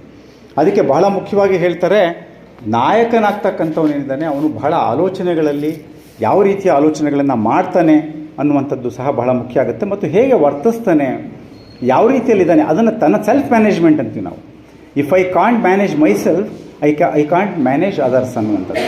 ನನ್ನನ್ನು ನಾನು ನಿರ್ವಹಣೆ ಮಾಡಿಕೊಳ್ಳಲಿಕ್ಕೆ ಸಾಧ್ಯ ಆದರೆ, ಸೋತು ಹೋದರೆ, ದುರ್ಬಲನಾದರೆ, ನಾನು ಒಂದು ದೊಡ್ಡ ಟೀಮನ್ನು, ಒಂದು ದೊಡ್ಡ ಸಂಖ್ಯೆಯ ಜನರನ್ನು ನಾನು ಮುನ್ನಡೆಸಲಿಕ್ಕೆ, ಅವ್ರ ಜೊತೆ ನಿರ್ವಹಣೆ ಮಾಡಲಿಕ್ಕೆ ಸಾಧ್ಯ ಆಗುತ್ತಾ ಅನ್ನುವಂಥದ್ದು. ಸೊ ಇದಕ್ಕೆ ಬಹಳ ಮುಖ್ಯವಾಗಿ 3 ಗುಣ ಬೇಕು ಅಂತ ಹೇಳಲಾಗುತ್ತೆ. ನನ್ನನ್ನು ನಾನು ನಿರ್ವಹಣೆ ಮಾಡಿಕೊಳ್ಳಲಿಕ್ಕೆ, ನನ್ನನ್ನು ನಾನು ಮುನ್ನಡೆಸ್ಕೊಳ್ಳಿಕ್ಕೆ, ನನಗೆ ನಾನು ನಾಯಕನಾಗಲಿಕ್ಕೆ, ಮೊದಲು ನನಗೆ ನಾನು ನಾಯಕ ಆಗಬೇಕಲ್ವಾ? ಅದಾಗಲಿಕ್ಕೆ ಮೊದಲು ಏನು ಬೇಕು ಅನ್ನುವಂಥದ್ದು. ಬಹಳ ಮುಖ್ಯವಾಗಿ ಏನು ಅಂದರೆ ಸೆಲ್ಫ್ ರಿಫ್ಲೆಕ್ಷನ್ ಬೇಕಾಗುತ್ತೆ. ಸೆಲ್ಫ್ ರಿಫ್ಲೆಕ್ಷನ್ ಅಂದರೆ ಮೊದಲು ನಾನು ಯಾವ ರೀತಿಯಲ್ಲಿ ವರ್ತಿಸ್ತಿದ್ದೀನಿ, ನಾನು ಯಾವ ರೀತಿಯಲ್ಲಿ ಅದಕ್ಕಿಂತ ಮುಂಚೆ ಸೆಲ್ಫ್ ಅವೇರ್ನೆಸ್ ಅನ್ನುವಂಥದ್ದು, ಸ್ವಯಂ ಜಾಗೃತಿ. ನನ್ನ ಒಂದು ನಿಲುವು ಹೇಗಿದೆ, ನನ್ನ ಮಾತುಕತೆ ಹೇಗಿದೆ, ನಾನು ಯಾವ ರೀತಿಯಲ್ಲಿ ವರ್ತಿಸ್ತಿದ್ದೀನಿ, ಯಾವ ರೀತಿಯಲ್ಲಿ ನಾನು ಮುನ್ನಡೆಸ್ತಾ ಇದ್ದೀನಿ, ಬೇರೆಯವ್ರ ಜೊತೆ ನನ್ನ ವರ್ತನೆ ಹೇಗಿದೆ, ನನ್ನ ಅಭ್ಯಾಸಗಳೇನಿದೆ, ನನ್ನನ್ನು ನಾನು ಹೇಗೆ ಪೋರ್ಟ್ರೇಟ್ ಮಾಡ್ತಾ ಇದ್ದೀನಿ, ನಾನು ಮಾತನಾಡುವಂತಹ ಭಾಷೆ ಇರಬಹುದು, ನನ್ನ ವರ್ತನೆ ಇರಬಹುದು, ನನ್ನ ಒಂದು ಮ್ಯಾನರಿಸಮ್ಸ್ ಏನಿದೆ, ಹಾವಭಾವ ಅಂತೀವಿ, ಪ್ರತಿಯೊಂದೂ ಸಹ ಕಮ್ಯುನಿಕೇಟ್ ಮಾಡ್ತಿರುತ್ತೆ ನಾನು ಹೇಗೆ ಇದ್ದೀನಿ. ಅದು ಒಬ್ಬ ಮುಂದಾಳು ಅಂತ ಹೇಳಿದ್ರೆ, ಮುಂದಾಳನ್ನು ಪ್ರತಿಯೊಂದೂ ಗಮನಿಸ್ತಾ ಇರ್ತಾರೆ ಸದಸ್ಯರು. ಉದಾಹರಣೆಗೆ ಶಿಕ್ಷಕ ತರಗತಿಯಲ್ಲಿ ಮುಂದಾಳು ನಾಯಕ, ಶಿಕ್ಷಕ ಮಾತನಾಡುವಂಥದ್ದನ್ನು ಅವನು ಹೇಗಿದ್ದಾನೆ, ಶಿಕ್ಷಕ ಯಾವ ರೀತಿ ಮಾತನಾಡ್ತಾ ಇದ್ದಾರೆ, ಯಾವ ರೀತಿಯಲ್ಲಿ ವರ್ತಿಸ್ತಾ ಇದ್ದಾರೆ ಅನ್ನುವಂಥದ್ದನ್ನು ಬಹಳ ಚೆನ್ನಾಗಿ ವಿದ್ಯಾರ್ಥಿಗಳು ಅಬ್ಸರ್ವ್ ಮಾಡ್ತಾ ಇರ್ತಾರೆ, ವೀಕ್ಷಿಸ್ತಿರ್ತಾರೆ. ಅದರಿಂದ ನೋಡಿ ಕಲಿತಾ ಇರ್ತಾರೆ, ಅದಕ್ಕೆ ತಕ್ಕ ಹಾಗೆ ಸ್ಪಂದಿಸ್ತಾ ಇರ್ತಾರೆ. ಜಗತ್ತು ಹೇಗೆ ಅಂದರೆ ನಾನು ಹೇಗಿದ್ದೀನೋ ಅದಕ್ಕೆ ತಕ್ಕ ಹಾಗೆ ಪ್ರತಿಬಿಂಬವನ್ನು ತೋರಿಸ್ತಾ ಇರುತ್ತೆ ಜಗತ್ತು. ಹಾಗೆ ನನ್ನ ಟೀಮು ಸಹ ಅಷ್ಟೇ. ನನ್ನ ತಂಡ ಏನಿದೆ, ನಾನು ಯಾರಿಗೆ ಮುಂದಾಳಾಗಿದ್ದೀನಿ, ನನ್ನ ಇಡೀ ತಂಡ ನಾನು ಹೇಗಿದ್ದೀನೋ ಅದಕ್ಕೆ ತಕ್ಕ ಹಾಗೆ ನನ್ನ ಟೀಮ್ ಸ್ಪಂದಿಸ್ತಾ ಇರುತ್ತೆ. ಸೊ ಆ ದೃಷ್ಟಿಯಲ್ಲಿ ನೋಡಿದಾಗ ನಾನು ಹೇಗಿದ್ದೀನಿ ಅನ್ನುವಂಥದ್ದನ್ನು, ಜಾಗೃತಿಯನ್ನು ಒಂದು ಸೆಲ್ಫ್ ಅರಿವು, ಸ್ವಯಂ ಅರಿವು. ಸೊ ಆಗಾಗ್ಗೆ ಮೆಲುಕಾಗ್ತಕ್ಕಂಥದ್ದು, ನಾನೇನು ಮಾತಾಡ್ತಾ ಇದ್ದೀನಿ, ಹೇಗಿದ್ದೀನಿ, ಹೇಗೆ ನಿಂತ್ಕೊಳ್ತಾ ಇದ್ದೀನಿ, ಹೇಗೆ ಯಾವ ರೀತಿಯಲ್ಲಿ ವರ್ತಿಸ್ತಾ ಇದ್ದೀನಿ, ನನ್ನ ಮುಖಭಾವ ಹೇಗಿದೆ, ನನ್ನ ಎಮೋಷನ್ಸ್ ಏನಿದೆ, ನನ್ನ ಒಂದು ಆಲೋಚನೆಗಳು ಹೇಗಿದೆ, ಇದನ್ನು ನಾನು ಅವಲೋಕಿಸ್ತಕ್ಕಂಥದ್ದೇನಿದೆ ಸೆಲ್ಫ್ ಅವೇರ್ನೆಸ್, ಇದು ಬಹಳ ಮುಖ್ಯ ಅನ್ನುವಂಥದ್ದು. ಎರಡನೇದು ನೋಡಿದಾಗ ಸೆಲ್ಫ್ ರಿಫ್ಲೆಕ್ಷನ್. ದಿನದ ಆಗಾಗ್ಗೆ ಬೆಳಗ್ಗೆನೋ ಸಂಜೆನೋ ಒಂದು 5 ನಿಮಿಷ, ಅಧ್ಯಯನಗಳ ಪ್ರಕಾರ ಕನಿಷ್ಠ 2 ರಿಂದ 5 ನಿಮಿಷ ನೀವು ಇದಕ್ಕೆ ಸಮಯೋಗವನ್ನು ವಿನಿಯೋಗಿಸಿದ್ರೂ, ಯಾವುದಕ್ಕೆ? Self reflection. ನಾನು ಇವತ್ತು ಏನು ನನ್ನ ಆಡಳಿತದಲ್ಲಿ, ನನ್ನ ಒಂದು ವರ್ತನೆಯಲ್ಲಿ, ಇತರರೊಂದಿಗೆ ಒಡನಾಟದಲ್ಲಿ ನಾನು ಏನು ಮಾಡಿದೆ, ನಾನು ಹೇಗೆ ವರ್ತಿಸ್ದೆ, ಅದರಿಂದಾದಂತಹ ಪ್ರತಿಫಲ ಏನು, ಪ್ರತಿಕ್ರಿಯೆ ಏನು, ಪ್ರತಿಸ್ಪಂದನೆ ಏನು ಅನ್ನುವಂಥದ್ದನ್ನು ಆಗಾಗ್ಗೆ ಅವಲೋಕನವನ್ನು ಮಾಡಿದಾಗ ರಿಫ್ಲೆಕ್ಷನ್ ಸ್ಟಾರ್ಟ್ ಆಗುತ್ತೆ. ರಿಫ್ಲೆಕ್ಷನ್ ಅನ್ನುವಂಥದ್ದು ನಾವು ಚಿಂತನೆಯನ್ನು ಮಾಡುವಂಥದ್ದು. ನನಗೆ ನಾನೇ ಚಿಂತನೆಯನ್ನು ಮಾಡುವಂಥದ್ದು. ಅದರಿಂದ ಬಹಳಷ್ಟು ಅತ್ಯುತ್ತಮವಾದ ಒಂದು ಲಾಭ ಸಿಕ್ಕುತ್ತೆ. ಮೂರನೇದು ಸೆಲ್ಫ್ ರೆಗ್ಯುಲೇಷನ್, ಸ್ವಯಂ ನಿಯಂತ್ರಣ. ಎಷ್ಟೋ ಸಾರಿ ನಾವು ಸೆಲ್ಫ್ ಮ್ಯಾನೇಜ್ಮೆಂಟ್ ಅಂತ ಹೇಳಿದೆ ನನಗೆ ನಾನು ನಿರ್ವಹಣೆ ಮಾಡ್ಕೊಳ್ಳಿಕ್ಕೆ ಸಾಧ್ಯ ಆಗುತ್ತಾ ಅನ್ನುವಂಥದ್ದು. ರೆಗ್ಯುಲೇಷನ್ ಅಂತಂದಾಗ ಎಷ್ಟೋ ಸಾರಿ ನಾನು ಒಡನಾಡಿದಂತಹ ಕೆಲವರು ಕಿರ್ಚಾಡ್ಬಿಡುವಂತಹ ನಾಯಕರು ನೋಡಿದ್ದೀನಿ ನಾನು. ನನ್ನ ಜೊತೆ ಒಡನಾಡಬೇಕಾದ್ರೆ ನನ್ನ ಒಂದು ಚಾರಿತ್ರ್ಯವನ್ನು, ಅಂದರೆ ನನ್ನ ಒಂದು ಏನಿದೆ ಒಂದು ಗೌರವವನ್ನು ಕಳೆಯುವಂಥದ್ದು, ವ್ಯಕ್ತಿ ಗೌರವವನ್ನು ಕಳೆಯುವಂಥವ್ರನ್ನ ನಾವು ನೋಡಿದ್ದೀವಿ. ನನ್ನ ಬಾಸ್ಗಳು ನಾವು ನೋಡಿದ್ದೀವಿ. ನನಗೆ ಗೌರವ ಕೊಡದೆ ಒಂದು ಏಕವಚನದಲ್ಲಿ ಬಳಸುವಂತಹ ನಾಯಕರನ್ನು ನಾವು ನೋಡಿದ್ದೀವಿ ನಾವು. ಆಗ ನನ್ನಲ್ಲಿ ಹುಟ್ಟುವಂತಹ ಒಂದು ಸ್ಪಂದನೆ ಏನು, ಅದನ್ನು ಆ ನಾಯಕರು ಹೇಳಿದ್ದಾರೆ ಸೆಲ್ಫ್ ರೆಗ್ಯುಲೇಷನ್, ನಿಯಂತ್ರಿಸ್ತಕ್ಕಂಥದ್ದು. ಕಿರ್ಚಾಡುವಂಥದ್ದು, ಕೆಲವರು ಬ್ಯಾಲೆನ್ಸ್ ಕಳ್ಕೊಂಡು ಕಿರ್ಚಾಡ್ಬಿಡ್ತಾರೆ. ಕೆಲಸ ಆಗಬೇಕಾಗಿರುತ್ತೆ, ಒತ್ತಡ ಇರುತ್ತೆ ನಾಯಕನಿಗೆ. ಅದು ಸಂದಿಗ್ಧದ ಪರಿಸ್ಥಿತಿಯಲ್ಲಿ ಹೇಗೆ ನಾಯಕ ವರ್ತಿಸ್ತಾನೆ. ಸೊ ಆ ಸೆಲ್ಫ್ ರೆಗ್ಯುಲೇಷನ್ ಯಾವಾಗ ಬರುತ್ತೆ ಅಂದರೆ, ನೀವು ಹೇಳಿದ್ರಲ್ಲ ನಿಮಗೆ ಒಬ್ಬ ಕೆಟ್ಟ ನಾಯಕ ನಾವು ನೋಡಿದ್ದೀವಿ ಅಂತ ಆ ಚಿತ್ರಣ ಬಂದ್ಬಿಡ್ಬೇಕು ನಿಮ್ಮ ಮನಸ್ಸಿನಲ್ಲಿ. ಅವ್ರ ಮುಖಭಾವ, ಅವ್ರು ಹೇಗೆ ಕಿರ್ಚಾಡಿದ್ರು, ತಕ್ಷಣಕ್ಕೆ ಅವಾಗೇನಾಗುತ್ತೆ, ನಾವು ಆ ರೀತಿಯಲ್ಲಿ ಆಗಬಾರ್ದು. So one self awareness, self reflection and self regulation, ಈ ಮೂರೂ ಸಹ ಬಹಳ ಮುಖ್ಯವಾಗಿ ಇರುವಂಥದ್ದು. ಸೊ ಇವುಗಳನ್ನು ನಾವು ಇಟ್ಕೊಳ್ಳುವಂಥದ್ದು. ಇನ್ನೂ ಭಾಳ ಮುಖ್ಯವಾಗಿ ಹೇಳೋದಾದರೆ, ಒಬ್ಬ ನಾಯಕ ಎಲ್ಲ ಕೆಲಸಗಳನ್ನು ಅವನೇ ಮಾಡೋಕ್ಕಾಗಲ್ಲ. ಒಂದು 6 ಗುಣಗಳು ನಾಯಕನಿಗಿದ್ದರೆ ಬಹಳ ಒಳ್ಳೆಯದಾಗುತ್ತೆ ಅನ್ನುವಂಥದ್ದು. ಬಹಳ ಪ್ರಮುಖವಾದ 6 ಗುಣಗಳು. ಅನೇಕ ಗುಣಗಳಿದ್ದಾವೆ. ನಾಯಕ ಅಂದಾಗ ನಾವು ಹೇಳ್ತಾ ಹೋದರೆ ತುಂಬ ದೊಡ್ಡ ಪಟ್ಟಿಯನ್ನೇ ಕೊಡಬಹುದು. ಪ್ರಮುಖ 6 ಗುಣಗಳು ಅಂತ ಹೇಳಲಿಕ್ಕೆ ಹೋದರೆ, ನಾಯಕನಾಗಿರ್ತಕ್ಕಂಥವನು ಎಲ್ಲ ತಾನೇ ಮಾಡಲಿಕ್ಕಾಗಲ್ಲ. ಬಹಳ ಮುಖ್ಯವಾಗಿ ಕೆಲಸಗಳನ್ನು ಹಂಚ್ತಕ್ಕಂಥದ್ದು, ಡೆಲಿಗೇಟ್, ಕೆಲಸಗಳ ಜವಾಬ್ದಾರಿಯನ್ನು ಇತರರಿಗೆ ಹಂಚ್ತಕ್ಕಂಥದ್ದು. ಡೆಲಿಗೇಷನ್ ಆಫ್ ಡ್ಯೂಟೀಸ್ ಏನಿದೆ, ತಾನು ಮಾಡೋ ಕೆಲಸಗಳನ್ನು, ಕರ್ತವ್ಯಗಳನ್ನು ಇತರರಿಗೆ ಹಂಚ್ತಕ್ಕಂಥದ್ದು. ಆದರೆ ಎಷ್ಟೋ ಸಾರಿ ಕೆಲವೊಂದು ಎಲ್ಲ ನಾನೇ ಮಾಡ್ತೀನಿ ಅಂತ ಹೋಗ್ತಾರೆ ಕೆಲವು ನಾಯಕರು, ಎಲ್ಲ ನಾನೇ ಮಾಡ್ತೀನಿ ಅಂತ. ಇತರರಿಗೆ ಹಂಚಬೇಕಾದ್ರೆ, ನಿಮಗೆ ಇತರರಿಗೆ ಕೆಲಸವನ್ನು ಹಂಚಬೇಕಾದ್ರೆ ಅವರಲ್ಲಿ ನಿಮಗೆ ನಂಬಿಕೆ ಇರಬೇಕಾಗತ್ತೆ, ವಿಶ್ವಾಸ ಇರಬೇಕಾಗತ್ತೆ. ಅವ್ರಿಗೆ ನಂಬಿಕೆ ವಿಶ್ವಾಸವನ್ನು ಇಟ್ಟ ಮೇಲೆ ಸ್ವಲ್ಪ ಕಾಯಬೇಕಾಗತ್ತೆ. ಅವರಲ್ಲಿ ಒಂದು ಧನಾತ್ಮಕ ನಿರೀಕ್ಷೆ ನೀಡಬೇಕಾಗತ್ತೆ. ಅವ್ರಿಗೆ ಹೇಳಬೇಕಾಗತ್ತೆ, ನೀವು ಸಮರ್ಥರಿದ್ದೀರಿ, ನೀವು ಮಾಡಿ ಅಂತೇಳಿ. ಸೊ ಇದು ಭಾಳ ಮುಖ್ಯವಾಗಿ. ಎರಡನೇದು, ಒಬ್ಬ ಒಳ್ಳೆಯ ನಾಯಕ, ನೀವು ಶಾಲೆಯಲ್ಲಿರ್ಬೋದು, ಶಾಲೆಯಲ್ಲಿ ನೀವೇನೇನೋ ಒಂದು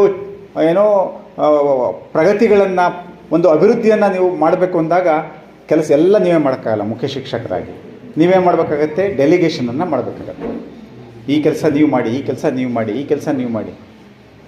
ಆದರೆ ಅದನ್ನು ಮಾಡಬೇಕಾದ್ರೆ ಏನು ಮಾಡಬೇಕು, ಈ ಕೆಲಸ ನೀವು ಮಾಡಿ ಅಂತ ಹೇಳಬೇಕಾದ್ರೆ ಏನು ಮಾಡಬೇಕಾಗತ್ತೆ, ಚರ್ಚೆಯನ್ನು ಮಾಡಿ ಅವರ ಒಪಿನಿಯನನ್ನು ತೊಗೊಂಡು ಮೆಮೊ ಹಾಕ್ತಕ್ಕಂಥದ್ದು ಭಾಳ ಈಸಿ. ನಾವು ಈ ಥರ ಮಾಡಿ ಅಂತ ಮೆಮೊ ಹಾಕಿದಾಗ ಸ್ಪಂದನೆ ಕಮ್ಮಿ. ಮೊದಲು ಏನು ಮಾಡಬೇಕು, ಚರ್ಚೆಯನ್ನು ಮಾಡಿ ನಾವು ಇದನ್ನು ಮಾಡಬೇಕು ಅಂತಿದ್ದೀವಿ, ಇದನ್ನು ಈ ರೀತಿಯಲ್ಲಿ ಮಾಡಿದ್ರೆ ಅದಕ್ಕೆ ಒಂದು 4 ಸ್ಟೆಪ್ ಹೇಳ್ತಾರೆ. ಅದಕ್ಕೆ ಒಂದು 4 ಹಂತದ ಒಂದು ಎಸ್ಟಾಬ್ಲಿಷ್ ಪರ್ಮಿಷನ್ ಅಂತ. ಸಪೋಸ್ ನೀವು ಏನೋ ಒಂದು ಹೇಳಬೇಕಾಗಿರುತ್ತೆ, ಈ ರೀತಿ ಏನೋ ಒಂದು ನಿಮ್ಮ ತಲೆ ಒಳಗೆ ಬಂದಿದೆ, ಇದನ್ನು ನಮ್ಮ ಶಾಲೆಯ ಶಿಕ್ಷಕರಿಂದ ಇದನ್ನು ಮಾಡಿಸ್ಬೇಕು ಅಂತ ಬಂದಿದೆ. ಒಂದು ವಿಧಾನ ಏನು, ಇದನ್ನೆಲ್ಲ ಮಾಡಿಬಿಡಿ ಅಂತ ಹೇಳುವಂಥದ್ದು ಒಂದು ವಿಧಾನ. ನೋಡಿ, ಇದು ಮಾಡಿಬಿಡಿ, ನಾವು ಇದು ಮಾಡಿದ್ರೆ ಕೆಲಸ ಒಳ್ಳೆಯದಾಗುತ್ತೆ, ಇದನ್ನು ಮಾಡಬೇಕು, ಸೂಚನೆಯನ್ನು ಕೊಡುವಂಥದ್ದು. ಅದು ಆ ರೀತಿಯಲ್ಲಿ ಕೆಲಸ ಆಗಲ್ಲ. ಆ ರೀತಿ ಕೆಲಸ ಆಗೋದಾಗಿದ್ದರೆ ಆದೇಶಗಳ ಮೂಲಕ, ಸೂಚನೆಗಳ ಮೂಲಕ, ನಿರ್ದೇಶನದ ಮೂಲಕ ಕೆಲಸಗಳು ಆಗೋವಾಗಿದ್ದರೆ ಇವತ್ತು ಎಷ್ಟೋ ಪ್ರಗತಿಯನ್ನು ಸಾಧಿಸಬೇಕಾಗಿತ್ತು. ಸರ್ಕಾರಿ ಆದೇಶಗಳ ಮೂಲಕನಾಗಲಿ ಅಥವಾ ನಾಯಕರು ಕೊಡುವಂತಹ ಆದೇಶ ಸೂಚನೆಗಳ ಮೂಲಕನಾಗಲಿ ಒಂದಷ್ಟು ಮಟ್ಟಿಗೆ ಕೆಲಸ ಆಗ್ಬೋದು. ಇವತ್ತು ಮನಃಪೂರ್ವಕವಾಗಿ ಕೆಲಸ ಆಗಲ್ಲ. ಏನು ಮಾಡಬೇಕು, ಪರ್ಮಿಷನನ್ನು ತೊಗೋಬೇಕು. ಯಾವುದಕ್ಕೆ, ಮಾತನಾಡಲಿಕ್ಕೇ. ನೋಡಿ, ನಾನಿವತ್ತು ಈ ವಿಷಯವನ್ನು ಚರ್ಚೆ ಮಾಡಬೇಕು ಅಂತ ಇದ್ದೀನಿ, ನೀವೇ ನಾಯಕ, ನಾವೇ ಪರ್ಮಿಷನ್ ತೊಗೋಬೇಕು. ಯಾಕೆ ಪರ್ಮಿಷನ್ ತೊಗೋಬೇಕು ಅಂತ ಹೇಳಿದ್ರೆ, ಇಟ್ಸ್ ಎ ಸೈಕಾಲಜಿಕಲ್ ಒನ್. ಮನೋವೈಜ್ಞಾನಿಕವಾಗಿ ಅವರ ಮನಸ್ಸಿನಲ್ಲಿ ಭಾವನೆಗಳನ್ನು, ವಿಚಾರಗಳನ್ನು, ಚಿಂತನೆಗಳನ್ನು ಹುಟ್ಟಿಸ್ಲಿಕ್ಕೆ ನೀವು ಅಲ್ಲಿ ಒಂದು ವಿಷಯವನ್ನು ನೀವು ಹೇಳಬೇಕು. ಸೊ ಅದಾದಮೇಲೆ ನೋಡಿ, ಈ ವಿಷಯದ ಬಗ್ಗೆ ನಾವು ಚರ್ಚೆ ಮಾಡೋಣ, ಬೇಡ ಅಂತ ಯಾರು ಹೇಳಲ್ಲ ಅಲ್ವಾ. ಸೊ ಆವಾಗ ಎರಡನೇ, ನೀವು ಒಂದು ವಿಷಯವನ್ನು, ಒಂದು ಐಡಿಯಾವನ್ನು ಅಲ್ಲಿ ಹೇಳಬೇಕು. ನೋಡಿ, ಇವತ್ತು ನಮ್ಮ ಶಾಲೆಯಲ್ಲಿ ಈ ರೀತಿಯದ್ದು ಒಂದು ಸಮಸ್ಯೆ ಇದೆ, ನೀವೆಲ್ಲ ಗಮನಿಸಿದ್ದೀರಾ, ಗಮನಿಸಿದ್ದೀವಿ. ಇದಕ್ಕೆ ನಾವು ಇದು ಪರಿಹಾರ ಕಂಡುಕೊಳ್ಳೋದು ಒಳ್ಳೆಯದು ಅನಿಸುತ್ತೆ. ತಾವೇನಂತೀರಿ? ಇದ್ರ ಬಗ್ಗೆ ತಮ್ಮ ಒಂದು ವಿಚಾರ ಏನು ಅನ್ನುವಂಥ ಪ್ರಶ್ನೆಯನ್ನು ಮುಂದಿಟ್ಟಾಗ ಎಲ್ಲರೂ ಮಾತನಾಡಲಿಕ್ಕೆ ಶುರು ಮಾಡ್ತಾರೆ. ಇಲ್ಲಿ ಹೀಗಿದೆ ಹಾಗಿದೆ. ಅವಾಗ ಬೇಕಾದ್ರೆ ನೀವು ಮಾಡ್ರೇಟ್ ಮಾಡ್ಬೋದು.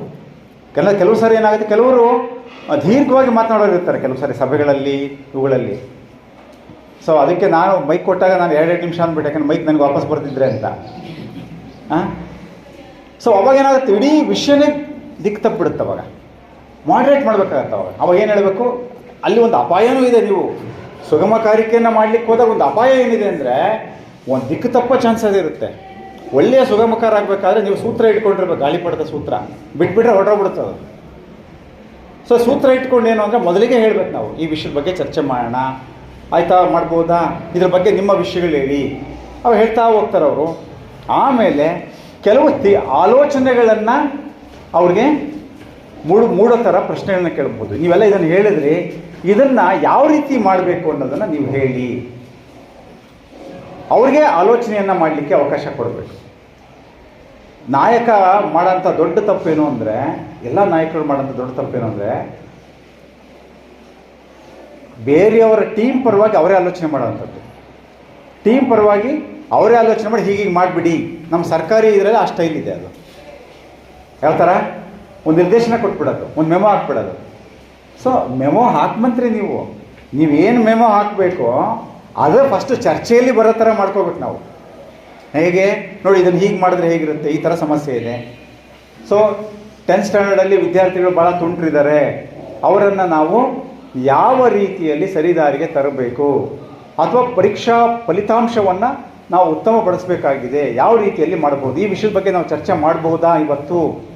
ಮೊದಲು you are asking permission. Sir ಮಾಡೋಣ, ಸರ್ ಮಾಡೋಣ ಮೇಡಮ್ ಅಂತಾರೆ. ಆಯಿತು, ಮಾಡ್ಬೋದಾದರೆ ಯಾವ್ಯಾವ ರೀತಿಯಲ್ಲಿ ನಾವು ಫಲಿತಾಂಶವನ್ನು, ಕಳೆದ ಸಾರಿ ಯಾವ ರೀತಿಯಲ್ಲಿತ್ತು ಫಲಿತಾಂಶ, ಈ ಸಾರಿ ಯಾವ ರೀತಿಯಲ್ಲಿದೆ, ಯಾವ ರೀತಿಯಲ್ಲಿ ಇದನ್ನು ಉತ್ತಮಪಡಿಸಬಹುದು ಅನ್ನುವಂಥದ್ದನ್ನು ತಾವು ಆಲೋಚನೆ ಮಾಡಿ. ಸೊ ಅವ್ರಿಗೇನೆ ನೀವು, ಇಲ್ಲಾಂದರೆ ನಾನೇ ಯೋಚನೆ ಮಾಡಿಬಿಟ್ಟು ಎಲ್ಲ ಹೀಗೆ ಹೀಗೆ ಅಂತ ಹೇಳ್ಬಿಡೋದಲ್ಲ. ಆ ನಂತರ ಹೊಸದಾದ ಆಲೋಚನೆಯನ್ನು ಅವರಲ್ಲಿ ಸೃಷ್ಟಿಸಬೇಕು. ಯಾರಲ್ಲಿ? Create new thinking. ಅವರಲ್ಲಿ ಒಂದು ಹೊಸ ಆಲೋಚನೆಗಳು ಹುಟ್ಟಿಸುವಂತೆ ನೀವು ಮಾಡಬೇಕು. ಸೊ ಅದು ಬಿಟ್ಟು ನಾನೇ ಎಲ್ಲ ಮಾಡ್ತೀನಿ ಅಂತ ಹೋಗುವಂಥದ್ದು, ನಾನೇ ಎಲ್ಲ ಹೇಳ್ತೀನಿ ಅಂತ ಹೋಗುವಂಥದ್ರಿಂದ ಖಂಡಿತವಾಗ್ಲೂ ಫಲಿತಾಂಶ ಸಿಕ್ಕಲ್ಲ. ಅದಕ್ಕೆ ಒಂದು ಕಾರಣ ಇದೆ. ಯಾಕೆ ಕಾರಣ ಇದೆ ಅಂತ ಹೇಳಿದ್ರೆ, ನಾವೆಲ್ಲರೂ ಸಹ ನೋಡಿ, ನಮ್ಮ ಮೆದುಳು ಏನಿದೆಯಲ್ಲ, ಇದು ಬ್ರೈನ್ ರಿಸರ್ಚ್ ಮೇಲೆ ನಮ್ಮ ಲೀಡರ್ಶಿಪ್ ಹೇಗಿರಬೇಕು ಅನ್ನುವಂಥದ್ದನ್ನು ಮನೋವಿಜ್ಞಾನಿಗಳು ಮತ್ತು ಮ್ಯಾನೇಜ್ಮೆಂಟ್ ಎಕ್ಸ್ಪರ್ಟ್ಸ್ ಇದನ್ನು, ಈ ವಿಷಯಗಳನ್ನು ಪ್ರತಿಪಾದಿಸುವಂಥದ್ದು. ಹಳೆಯ ಈಗ ನಾಯಕ ಅಂದರೆ ನಾಯಕತ್ವದ ಒಂದು ವ್ಯಾಖ್ಯಾನಗಳು ಬದಲಾವಣೆ ಆಗೋಗಿದೆ. ಪ್ರಬಲ ನಾಯಕ ಇವೆಲ್ಲವೂ ಹೊರಟೋಗ್ಬಿಟ್ಟಿದೆ. ಈಗ ಒಂದು ದೊಡ್ಡ ಸಂಸ್ಥೆ ಕೆಲಸ ಮಾಡಬೇಕು, ಒಳ್ಳೆ ಲಾಭ ತರಬೇಕು ಅನ್ನುವಂಥದ್ದಾದರೆ, ಒಂದು ಕಾರ್ಪೊರೇಟ್ ಸಂಸ್ಥೆ, ಅಲ್ಲಿಯ ನಾಯಕ ಯಾವ ರೀತಿಯಲ್ಲಿರಬೇಕು, ಅವನು ಇಲ್ಲದೆ ಆ ಇಡೀ ಸಂಸ್ಥೆ ಏನಿದೆ, ಒಂದು ದೊಡ್ಡ ಸಂಸ್ಥೆ, ಒಂದು ದೊಡ್ಡ ಕಾರ್ಪೊರೇಟ್ ಸಂಸ್ಥೆ, ಒಂದು ಇಂಡಸ್ಟ್ರಿ, ಒಂದು ಅಂಗಡಿ ಇರ್ಬೋದು, ಅದು ಒಂದು ಶಾಲೆನೇ ಇರ್ಬೋದು. ಅದು ಒಳ್ಳೆ ಚೆನ್ನಾಗಿ ಕೆಲಸ ಮಾಡಬೇಕು ಅಂತ ಹೇಳಿದ್ರೆ, ಅಲ್ಲಿಯ ನಾಯಕ ಯಾವ ರೀತಿಯಲ್ಲಿ ಅಲ್ಲಿರುವಂತಹ ಉದ್ಯೋಗಿಗಳು, ಅಲ್ಲಿರ್ತಕ್ಕಂಥ ಎಲ್ಲ ಜನರನ್ನು ಯಾವ ರೀತಿಯಲ್ಲಿ ತೊಡಗಿಸ್ಕೊಳ್ತಾನೆ, ಅವರಲ್ಲಿ ಚಿಂತನೆಯನ್ನು ಹುಟ್ಟಿಸ್ತಾನೆ, ಅವರನ್ನು ತೊಡಗಿಸ್ಕೊಳ್ತಾನೆ ಅನ್ನೋದರ ಆಧಾರದ ಮೇಲೆ ಆ ಒಂದು ಸಂಸ್ಥೆ ಲಾಭ ಮಾಡುವಂಥದ್ದಿರ್ಬೋದು, ಅಥವಾ ಅದು ಪ್ರಗತಿಯನ್ನು ಕಾಣುವಂಥದ್ದಿರ್ಬೋದು ಆಗುತ್ತೆ ಅನ್ನುವಂಥದ್ದು. ಇಲ್ಲದೆ ಹೋದರೆ ಅದಕ್ಕೆ ಏನು ಹೇಳ್ತಾರೆ ಅಂತ ಹೇಳಿದ್ರೆ, ಪೀಟರ್ ಎಂ ಸಂಘ ಅನ್ನುವಂತಹ ಒಬ್ಬರು ಬರೆದಿರ್ತಕ್ಕಂಥ 5th ಡಿಸಿಪ್ಲಿನ್ ಅನ್ನುವಂಥ ಪುಸ್ತಕದಲ್ಲಿ ಅವರು ಹೇಳ್ತಾರೆ, each organisation should be learning organisation. ಕಲಿಯುವ ಸಂಸ್ಥೆ ಆಗಬೇಕು.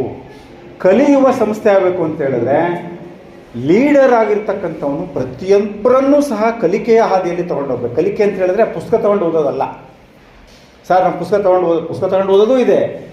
ನಾವು ಹೇಗೆ ಕೆಲಸ ಮಾಡ್ತಾಯಿದ್ದೀವಿ, ನಮ್ಮ ಒಂದು ಪ್ರಾಕ್ಟೀಸಸ್ ಏನು, ನಾವು ಯಾವ ರೀತಿಯಲ್ಲಿ ಕೆಲಸವನ್ನು ನಿರ್ವಹಿಸ್ತಾ ಇದ್ದೀವಿ, ನಮಗೆ ಬರ್ತಕ್ಕಂಥ ಲಾಭ ಏನು, ಇಂಡಸ್ಟ್ರಿ ಆದರೆ ನಮಗೆ, ಶಾಲೆ ಆದರೆ ನಮಗೆ ಬರ್ತಕ್ಕಂಥ ಫಲಿತಾಂಶ ಏನು, ವಿದ್ಯಾರ್ಥಿಗಳ ವರ್ತನೆ ಹೇಗಿದೆ, ಇವುಗಳನ್ನು ಯಾವ ರೀತಿಯಲ್ಲಿ ಉತ್ತಮಪಡಿಸಬೇಕು ಅನ್ನುವಂಥದ್ದನ್ನು ಕಲಿಯುವಂಥದ್ದು ನಿರಂತರವಾಗಿ.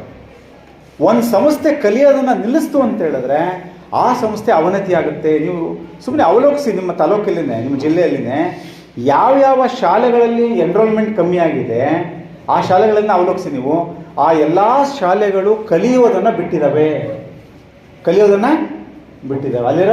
ಅಲ್ಲಿರತಕ್ಕಂಥ ಮುಖ್ಯ ಶಿಕ್ಷಕರು ಬೇರೆ ಬೇರೆ ಕಾರಣ ಇರ್ಬೋದು, ವಲಸೆ ಮತ್ತೊಂದು ಏನೇನೋ ಇರ್ಬೋದು ಕಾರಣ, ಇಲ್ಲ ಅಂತ ಹೇಳಲ್ಲ. ಆ ಸವಾಲುಗಳಿಗೆ ತಕ್ಕಂಗೆ ಅವರು ಹೊಸ ರೀತಿಯಲ್ಲಿ ಕಲಿತು ಅವರು ಅಲ್ಲಿ ಹೊಸ ಬದಲಾವಣೆಗಳನ್ನು ಮಾಡ್ತಾ ಹೋದರೆ ಅಲ್ಲಿ ಖಂಡಿತವಾಗ್ಲೂ ಅಲ್ಲಿ ಪ್ರಗತಿಯನ್ನು ಕಾಣಲಿಕ್ಕೆ ಸಾಧ್ಯ ಇದೆ. ಒಂದು ಅಂಗಡಿ ಇರ್ಬೋದು, ಒಂದು ಅಂಗಡಿ ಇಟ್ಟಿದ್ದಾನೆ ಅಂದರೆ ಮೊದಲಿಗೆ ಆ ಬೀದಿಯಲ್ಲಿ ಬೇರೆ ಅಂಗಡಿ ಇಲ್ಲದೇ ಇದ್ದಾಗ ಚೆನ್ನಾಗಿ ವ್ಯಾಪಾರ ಆಗ್ತಾ ಇರುತ್ತೆ. ಎದುರಿಗೆ ಒಂದು ಅಂಗಡಿ ಬರುತ್ತೆ, ಪಕ್ಕದಲ್ಲಿ ಒಂದು ಅಂಗಡಿ ಬರುತ್ತೆ. ಆಗ ಈ ಅಂಗಡಿ ಉಳ್ಕೋಬೇಕಲ್ಲ, ಅವನು ಏನು ಮಾಡಬೇಕು? ಏನು ಮಾಡಬೇಕು?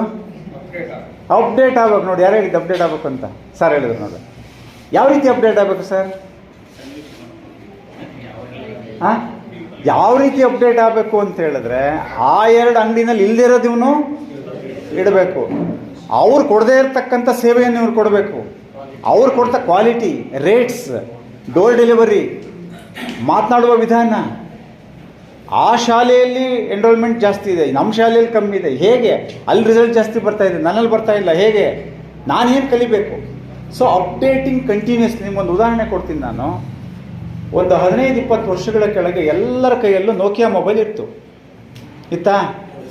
ಹಳಬ್ರಿಗೆಲ್ಲ ಗೊತ್ತಿರುತ್ತೆ, ಹೊಸಬ್ರಿಗೆ ಗೊತ್ತು. ನಾವೆಲ್ಲ ಹಳಬ್ರೇನೆ, ನಮಗೆ ತುಂಬ ಯಂಗ್ಸ್ಟರ್ಸ್ ಯಾರು ಇಲ್ಲ ಅಲ್ವಾ? ಬಟನ್ ಇದಿರೋವಂಥದ್ದು. ಸೊ ಈಗ ಯಾರ ಹತ್ರನೂ ಇಲ್ಲ. ಯಾಕೆ? ಅವರು ನೋಡಿ, ಆ್ಯಂಡ್ರಾಯ್ಡ್ ಮತ್ತು iOS ಅಂತ ಬಂತಲ್ಲ, ಆ್ಯಂಡ್ರಾಯ್ಡಿಗೆ ಶಿಫ್ಟ್ ಆಗೋದಕ್ಕೆ ಸ್ವಲ್ಪ ಲೇಟ್ ಮಾಡಿದ್ರು ಅವರು.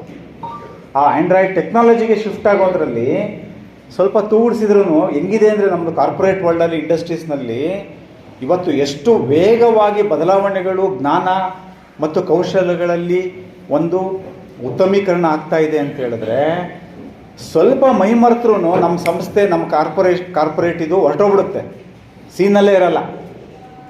Continuously they should be watching the recent scientific advancements happening inside and outside. ಹೊರಗಡೆ ಏನೇನು ನಡೀತಾ ಇದೆ, ಮಾರ್ಕೆಟಲ್ಲಿ ಏನು ಬರ್ತಾ ಇದೆ, ಯಾವುದೇ ಕ್ಷೇತ್ರ ಇರ್ಬೋದು. ನೀವು ಯಾವುದೇ ಒಂದು ಇನ್ಶೂರೆನ್ಸ್ ಕ್ಷೇತ್ರ ಇರ್ಬೋದು, ಒಂದು ಹಾಸ್ಪಿಟ್ಲ್ ಇರ್ಬೋದು, ಒಂದು ಮೊಬೈಲ್ ಕಂಪ್ನಿ ಇರ್ಬೋದು, ಒಂದು ಟೆಲಿವಿಷನ್ ಇರ್ಬೋದು, ಪ್ರತಿಯೊಂದು. ನಮ್ಮ ಶಾಲೆಗಳು ಸಹ ಅಷ್ಟೇ. ಶಾಲೆಗಳು ಸರ್ವಿಸ್ ಕೊಡುವಂಥದ್ದು. ನಿರಂತರವಾಗಿ ನಮ್ಮನ್ನು ನಾವು ಅಪ್ಡೇಟ್ ಮಾಡ್ಕೊಳ್ಳೋವಂಥದ್ದೇನಿದೆ, ಕಲಿಯುವ ಆರ್ಗನೈಸೇಷನ್ಸ್. ನಾನು 30 ವರ್ಷ ಆಯಿತು, 25 ವರ್ಷ ಆಯ್ತು ಸರ್ವಿಸ್ ನನಗೆ. ಅವಾಗವಾಗ ನಾನು ಹೇಳ್ಕೊಳ್ತಿರ್ತೀನಿ, ನಾನು 30 ವರ್ಷ 35 ವರ್ಷ ಆಗೋಗ್ಬಿಡ್ತು ನನಗೆ, ಹೆಮ್ಮೆಯಿಂದ ಹೇಳ್ಕೊಳ್ತೀವಿ. ಹೇಳ್ಕೊಳ್ಳೋದ್ರ ಜೊತೆಗೆ ನಾನು ಕಲಿಯೋದು ವಯಸ್ಸಾಗ್ತಾ ಕಲಿಯೋದು ಸ್ಲೋ ಆಗ್ತಾ ಹೋಗುತ್ತೆ. ಒಪ್ಪಂತೀರಾ? 5-6 ವರ್ಷ 7 ವರ್ಷದಲ್ಲಿ ಒಳಗಡೆ ತುಂಬ ಫಾಸ್ಟಾಗಿ ಕಲಿತಾರೆ ಮಕ್ಕಳು. 7 ವರ್ಷ ದಾಟಿದ ಮೇಲೆ ಒಂದು ಅಧ್ಯಯನದ ಪ್ರಕಾರ 7 ಇಯರ್ಸ್ ಒಳಗಡೆ 3-4 ಭಾಷೆಯನ್ನು ಕಲಿಯುವಷ್ಟು ಸಾಮರ್ಥ್ಯ ಇರುತ್ತೆ ಮಗುವಿಗೆ. 7 ವರ್ಷದ ಮೇಲೆ ಆಗಲೇ ಒಂದೇ ಭಾಷೆ ಅಥವಾ 2 ಭಾಷೆ ಕಲಿಬೋದು. 17-18 ವರ್ಷದ 14-15 ವರ್ಷದ ಮೇಲೆ ಕಲಿಕೆ ಕಮ್ಮಿ ಆಗುತ್ತೆ. ಅಡಲ್ಟ್ಸ್ ಆದಮೇಲೆ, ನಾವು ವಯಸ್ಕರಾದ ನಮ್ಮ ಕಲಿಕೆ ಆಲ್ಮೋಸ್ಟ್ ಪ್ಲೆಟು ಅಂದರೆ ನಮ್ಮ ಒಂದು ಗ್ರಾಫ್ ಹೆಂಗಿರುತ್ತೆ, ಹಿಂಗೆ ಹೋಗಿದ್ದು ಹಿಂಗೆ ಬಂದ್ಬಿಡುತ್ತೆ, ಹಿಂಗೆ ಡಿಕ್ರೀಸು ಆಗ್ಬಿಡ್ಬೋದು. ಸೊ ಅದು ಆಗದೇ ಇರಬೇಕು ಅಂತ ಹೇಳಿದ್ರೆ ನಾವು ಏನು ಅಂದರೆ ನಿರಂತರವಾಗಿ ನಮ್ಮ ಕಲಿಯುವ ತಾಜಾತನವನ್ನು ಉಳಿಸ್ಕೋಬೇಕು ಫಸ್ಟು. ಆಮೇಲೆ ಏನೇನೋ ಕಲ್ತಿರ್ತೀವಲ್ಲ ಅದನ್ನು ಮರಿಬೇಕು. ಅನ್ಲರ್ನಿಂಗ್ ಅಂತೀವಿ ನಾವು. ಅನ್ಲರ್ನಿಂಗ್ ಅಂದರೆ ನಾನು ಹೇಳಿದೆ, ಸೆಲ್ಫ್ ರೆಗ್ಯುಲೇಷನ್ ಇಲ್ಲ ನನಗೆ. ಕೂಗಾಡ್ತಿದ್ದೀನಿ, ಚೀರಾಡ್ತಿದ್ದೀನಿ, ಬೇರೆಯವ್ರಿಗೆ ನನ್ನನ್ನು ನಾನು ನಿಯಂತ್ರಣ ಮಾಡ್ಕೊಳ್ಳೋಕ್ಕಾಗ್ತಿಲ್ಲ ಒಬ್ಬ ನಾಯಕನಾಗಿ, ಅಥವಾ ನನ್ನ ಮುಖಭಾವದಲ್ಲೇ ಬದಲಾವಣೆ ಆಗ್ತಾಯಿದೆ ಸ್ಟ್ರೆಸ್ ಆದಾಗ, ನನಗೆ ಹ್ಯಾಂಡಲ್ ಮಾಡೋಕ್ಕಾಗ್ತಾ ಇಲ್ಲ ಅಂದಾಗ ನಾನು ಅದನ್ನು ಯಾವ ರೀತಿಯಲ್ಲಿ ಬದಲಾವಣೆ ಮಾಡ್ಕೋಬೇಕು, ಪಕ್ಕದ ಶಾಲೆಯಲ್ಲಿ ಯಾವ ರೀತಿಯಲ್ಲಿ ಏನೇನು ಗುಡ್ ಪ್ರಾಕ್ಟೀಸಸ್ ಮಾಡಿದ್ದಾರೆ, ಪಕ್ಕದ ತಾಲೂಕಲ್ಲಿ ಏನು ಮಾಡಿದ್ದಾರೆ, ನಾನೇನು ಮಾಡಬಹುದು, ನನ್ನ ಶಿಕ್ಷಕರ ಜೊತೆಗೆ ನಾನು ಹೇಗೆ ನನ್ನ ಶಾಲೆಯನ್ನು ಕಟ್ಟಬೇಕು ಅನ್ನುವಂಥದ್ದನ್ನು ನಾನು ಮಾಡಬಹುದಾಗಿರುವಂಥದ್ದು. ಸೊ ಇದಕ್ಕೆ ಒಬ್ಬ ಡೆಲಿಗೇಟ್ ಅಂತ ಹೇಳಿದೆ, ನಾನು 6 ಪಾಯಿಂಟ್ಸ್ ಹೇಳಕ್ಕೆ ಹೊರಟಿದ್ದೆ. ಅದರಲ್ಲಿ ಎಲ್ಲ ಒಂದು ವಿಷಯವನ್ನು, ಜವಾಬ್ದಾರಿಗಳನ್ನ ಹಂಚ್ತಕ್ಕಂಥದ್ದು ಮೊದಲನೇದು. ಎರಡನೇದು, ಒಬ್ಬ ಒಳ್ಳೆಯ ಶಾಲಾ ನಾಯಕ ಅಂದರೆ ಯಾವಾಗಲೂ ಅಭಿವೃದ್ಧಿಯ ಬಗ್ಗೆ ಮಾತನಾಡಬೇಕು. The language of A good school leader is it talks about growth and development always. ಇದು ಆಗಲ್ಲ ರೀ, ನಮ್ದು ಇಷ್ಟೇ ರೀ, ಲೀಡರೇ ಹಿಂಗೆ ಹೇಳ್ಬಿಟ್ರೆ ಆಗೋದೇ ಇಲ್ಲ ಅವಾಗಲ್ಲಿ. ಸೊ ಆದ್ದರಿಂದ ಯಾವಾಗ್ಲೂ ಗ್ರೋತ್ ಆ್ಯಂಡ್ ಡೆವಲಪ್ಮೆಂಟ್ ಬಗ್ಗೆ ಮಾತಾಡಬೇಕು. ಆಮೇಲೆ ತನ್ನ ತಪ್ಪುಗಳನ್ನು ಸಾಮಾನ್ಯವಾಗಿ ನಾಯಕರಾದರೆ ತಪ್ಪುಗಳಾಗಿ ಆಗ್ತವೆ ಅಲ್ವಾ, ಆಗ್ತಾವಲ್ವಾ, ಆಗ್ತಾವಲ್ವಾ? ಹೆಸರನ್ನು ಕೇಳಿಸ್ಕೊಂತಿದ್ದೀರಾ ಅಥವಾ ತಣ್ಣಗಿದೆ ಸ್ವಲ್ಪ ಏನಾದರೂ? ಸೊ ಎಸ್ ಅಂದಾಗ ಮಿಸ್ಟೇಕ್ಸ್ ಆದರೆ ಏನು ಮಾಡ್ತೀವಿ ಯೂಶ್ವಲ್ ಆಗಿ ನಾವು? ಹಾಂ ಅಲ್ಲ, ಯೂಶ್ವಲಾಗಿ ನಾವೇನು ಮಾಡ್ತೀವಿ? ಸಮರ್ಥನೆ ಮಾಡ್ಕೊಳ್ತೀವಿ. ಒಂದು ಇಲ್ಲಾಂದರೆ ಸಕ್ಸಸ್ ಎಲ್ಲ ಆದರೆ ನಾನು, ಮಿಸ್ಟೇಕ್ ಆದರೆ ನಮ್ಮ ಮಾಸ್ಟ್ರು, ನಮ್ಮ ರೆಸ್ಪಾನ್ಸಿಬಿಲಿಟಿನ ಶಿಫ್ಟ್ ಮಾಡ್ಬಿಡ್ತೀವಿ ನಾವು. ಆದರೆ ಒಬ್ಬ ಒಳ್ಳೆ ಲೀಡ್ರ್ ಏನು ಮಾಡ್ತಾನೆ ಅಂದರೆ ಅವನು ಸಕ್ಸಸ್ನ ಅವನು ತೊಗೊತಾನೆ. ಅದಕ್ಕೊಂದು ಮಾತಿದೆ, success is having more fathers versus failure is orphan. ಯಶಸ್ಸುಗಳಿಗೆ ಭಾಗಿದಾರರು ಭಾಳ ಇದ್ದಾರೆ. ಸಕ್ಸಸ್ ಆದರೆ ನಾನು ಮಾಡಿದೆ ಅಂತ. ವೈಫಲ್ಯಗಳು ಒಂದು ಅನಾಥ. ವಿಫಲತೆ ಆದರೆ ಅದ್ರಲ್ಲಿ ಬಿದ್ದಿರುತ್ತೆ, ಸತ್ತು ಬಿದ್ದಿರುತ್ತದು. ಅದೇನಂದರೆ ಯಾರೂ ಕೇಳೋರೇ ಇರಲ್ಲ. ನೋಡಿ, ಫೇಲ್ ಆಗಿರೋ ಹುಡುಗನಿಗೆ ನಿಮ್ಮ ರಿಸಲ್ಟ್ ಬಂದಿದ್ದ ದಿವಸ ಯಾರೂ ಮಾತಾಡ್ಸಲ್ಲ. ಆ್ಯಕ್ಚುಲಿ ನಾವು ಫೇಲ್ ಆಗಿರೋ ಹುಡುಗರನ್ನ ಫಸ್ಟ್ ಮಾತಾಡಿಸ್ಬೇಕು. ಯಾಕಪ್ಪ ನೀನು ಫೇಲ್ ಆದೆ? ನಾವು ಅದನ್ನು ಮಾಡೋದೇ ಇಲ್ಲ. ಎಲ್ಲರೂ ನಾವು ಚೆನ್ನಾಗಿ ಮಾರ್ಕ್ಸ್ ಬಂದಿರೋರಿಗೆ ಫಸ್ಟ್ ನಾವು ಏನಂದರೆ ಅವನಿಗೆ ನಾವು ಹುರಿದುಂಬಿಸ್ತೀವಿ. ಅದು ತಪ್ಪಲ್ಲ. ಅಟ್ ದ ಸೇಮ್ ಟೈಮ್ ಇವನಿಗೂ ಸಹ ಸ್ವಲ್ಪ ಎಡವಿರೋಂಥವ್ರಿಗೆ, ವಿಫಲತೆ ಹೊಂದಿರೋಂಥವ್ರಿಗೆ, ಹಿಂದಿರತಕ್ಕಂಥವ್ರಿಗೆ ಪ್ರೇರಣೆ ತುಂಬ ಕೆಲಸವನ್ನು ನಾವು ಮಾಡಬೇಕಾಗತ್ತೆ. ಈ ದೃಷ್ಟಿಯಿಂದ ಯಶಸ್ವಿ ನಾಯಕ ಯಾರು ಅಂತ ಹೇಳಿದ್ರೆ ಅವನು ತನ್ನ ವೈಫಲ್ಯಗಳನ್ನು ತಾನು ಒಪ್ಕೋಬೇಕು, ಓನ್ ಮಾಡಬೇಕು. ಆಮೇಲೆ ಯಾವಾಗಲೂ ಧನಾತ್ಮಕವಾಗಿರುವಂಥದ್ದು. ಅವರ ಮುಖಭಾವದಲ್ಲಿ, ಚಿಂತನೆಯಲ್ಲಿ ಎನರ್ಜಿ ಕಾಣಬೇಕು. ಎನರ್ಜಿ ಮಾತಿನಲ್ಲೂ ಕಾಣಬೇಕಾಗತ್ತೆ ಮತ್ತು ಮುಖಭಾವದಲ್ಲೂ ಕಾಣಬೇಕಾಗತ್ತೆ. ಅವನ ನಡಿಗೆಯಲ್ಲೇ ಗೊತ್ತಾಗಬೇಕಾಗತ್ತೆ. ಅವನ ಒಂದು ಹಾವಭಾವದಲ್ಲಿ, ಅವನ ಒಂದು ಪ್ರತಿ ವರ್ತನೆಯಲ್ಲಿ ಆ ನಾಯಕನದ ಒಂದು ಧನಾತ್ಮಕತೆ ಕಾಣಬೇಕಾಗತ್ತೆ. ಆ ಎನರ್ಜಿ ಅನ್ನುವಂಥದ್ದೇನಿದೆ, ಉತ್ಸಾಹ ಅನ್ನೋಂಥದ್ದೇನಿದೆ, ಅದು ಕಂಟೇಜಿಯಸ್ ಅಂದ್ರೇನು? ಹರಡುತ್ತೆ ಬೇರೆಯವ್ರಿಗೆ. ಈಗ ಏನೋ ಸಾಂಕ್ರಾಮಿಕ ಅಂತೀವಿ ನಾವು. ಸಾಂಕ್ರಾಮಿಕ ಸೋಮಾರಿತನೂ ಸಾಂಕ್ರಾಮಿಕನೇ. ಒಬ್ಬರು ಆಕಳಿಸ್ಲಿ ನೋಡೋಣ. ಇವಾಗ ಹಂಗಂತಿದಂಗೆ ಮೇಡಮ್ ಆಕಳಿಸಿದ್ರು. ಮೇಡಮ್ ನೀವು ಆಕಳಿಸಿದ ಮೇಲೆ ನಾನು ಹೇಳಲಿಲ್ಲ, ನಾನು ಹೇಳಬೇಕಾದ್ರೆ ನೀವು ಸೇಮ್ ಆಯ್ತು. ತಪ್ಪು ತಿಳ್ಕೊಬೇಡಿ. ಒಬ್ಬರು ಆಕಳಿಸೋಕೆ ಶುರು ಮಾಡಿ ಇನ್ನೊಬ್ರು ಶುರು ಆಗ್ಬಿಡುತ್ತೆ. ಒಬ್ಬರು ಸ್ವಲ್ಪ ನೋಡ್ರಿ, ಎಲ್ಲ ನಕ್ಕರು, ಎಲ್ಲರ ಮುಖದಲ್ಲೂ ಐ ಆಮ್ ಸೀಯಿಂಗ್ ಸ್ಮೈಲ್ಸ್. ಅದೇ ಥರ ಲೀಡರ್ ಸ್ವಲ್ಪ ಫಾಸ್ಟಾಗಿದ್ದು ಖುಷಿಯಾಗಿದ್ದರೆ ಇಡೀ ಅಟ್ಮಾಸ್ಫಿಯರ್ ವಿಲ್ ಬಿ ಎಲೆಕ್ಟ್ರಿಫೈಯಿಂಗ್ ಅಂತಾರೆ. ಎಲೆಕ್ಟ್ರಿಫೈಯಿಂಗ್ ಅಂದರೆ ಎನರ್ಜೆಟಿಕ್ ಅಂಡ್ ಎಲೆಕ್ಟ್ರಿಫೈಯಿಂಗ್ ವಿತ್ ಏನೋ ವಿದ್ಯುತ್ ಪ್ರವಾಹದ ಥರ. ಕರೆಂಟ್ ಬಂದಾಗ ಹೆಂಗೆ ಇದಾಗುತ್ತಲ್ಲ ಆ ಥರ. Magnetic, the whole environment will be magnetic, ಅಯಸ್ಕಾಂತೀಯ. So such a type of leadership. Whether I am such a type of leader, ನಾನು ಆ ಥರ ಇದ್ದೀನಿ. ನಾನು ಹೋದಾಗ ಎಲೆಕ್ಟ್ರಿಫೈ ಆಗುತ್ತೆ ನನ್ನ ಶಾಲೆ. ಮಕ್ಕಳಲ್ಲಿ ಒಂದು ಸಂಚಲನ ಬರಬೇಕು. ನಮ್ಮ ಎಚ್ ಎಮ್ ಬಂದರು. ಟೀಚರ್ಸಲ್ಲಿ ಸಂಚಲನ ಬರಬೇಕು. ಭಯದಿಂದಲ್ಲ, ಗೌರವನೂ ಅಲ್ಲ, ಆ ಎನರ್ಜಿಯಿಂದ. ಅಂದರೆ mere presence of that leader. Sir ಇವತ್ತು ಬಂದೇ ಇಲ್ಲ ನಮ್ಮ ಎಚ್ ಎಮ್, ಯಾಕೋ ಡಲ್ ಅನಿಸ್ತಾ ಇದೆ ಇವತ್ತು, ಐ ಆಮ್ ಫೀಲಿಂಗ್ ಲೋ. ಯಾಕೆಂದರೆ ನಮ್ಮ ಎಚ್ ಎಮ್, ನಾನು ಟೀಚರೇ ಇಲ್ಲ ಇವತ್ತು, ನನಗೆ ಯಾಕೋ ಬೇಜಾರಾಗ್ತಿದೆ. ಹುಡುಗರು ಹುಡ್ಕೊಂಬಂದು ಕೇಳ್ತಾರೆ. ಕೆಲವು ಇಷ್ಟದ ಟೀಚರ್ ಬಂದಿಲ್ಲ ಅಂದರೆ, ಸರ್ ಯಾಕೆ ಬಂದಿಲ್ಲ ಈ ನಮ್ಮ ಮಾಸ್ಟ್ರು ಕೇಳ್ತಾರೆ. ನಿಮಗೆ ನಿಮ್ಮ ಅನುಭವಕ್ಕೆ ಬಂದಿರುತ್ತೆ. ಅದೇ ಕೆಲವು ಬೇರೆ ಮಾಸ್ಟ್ರುಗಳಾದರೆ ಬಂದಿಲ್ವಾ ಸರ್, ಯಾವ ಬರಲ್ಲ ಅವರು ಅಂತ ಇನ್ನ ಅಲ್ವಾ, ಆ ಥರ ಆಗ್ಬಿಡ್ತದೆ. ಸೊ ಹಾಗೆ ಆಗಬಾರ್ದು. ಎಚ್ ಎಮ್ ಹಂಗಿರ್ಬೇಕು. ಹೆಡ್ ಮಾಸ್ಟರ್ ಅಂದ್ರೆ ಹೆಂಗೆ ಅಂದರೆ ಬರ್ತಿದ್ದಂಗೆ ಒಂದು ಸಂಚಾರ ಆಗ್ಬಿಟ್ಟು ಸ್ಕೂಲಲ್ಲಿ ಹಂಗೆ ಒಂದು ಬೆಂಕಿ ಹತ್ಕೋಬೇಕು. ನಿಜವಾದ ಬೆಂಕಿ ಅಲ್ಲ, ಮತ್ತೆ ಫೈರ್ ಇಂಜಿನಿಯರ್ನ ಕರ್ಸೋದು ಬೇಡ. ಎಲೆಕ್ಟ್ರಿಫೈಯಿಂಗ್ ಆಗಿರ್ಬೇಕು, ಮ್ಯಾಗ್ನೆಟಿಕ್ ಆಗಿರ್ಬೇಕು. ಹಾಗಿರ್ಬೇಕು ಅಂದ್ರೆ ಏನು ಮಾಡ್ಬೇಕು? ನಾನು ಹೋಮ್ವರ್ಕ್ ಮಾಡಬೇಕಾಗತ್ತೆ. ಬೆಳಗ್ಗೆ ಎದ್ದು ನಾವೇನೇ ಹೇಳಿದ ಸೆಲ್ಫ್ ಅವೇರ್ನೆಸ್,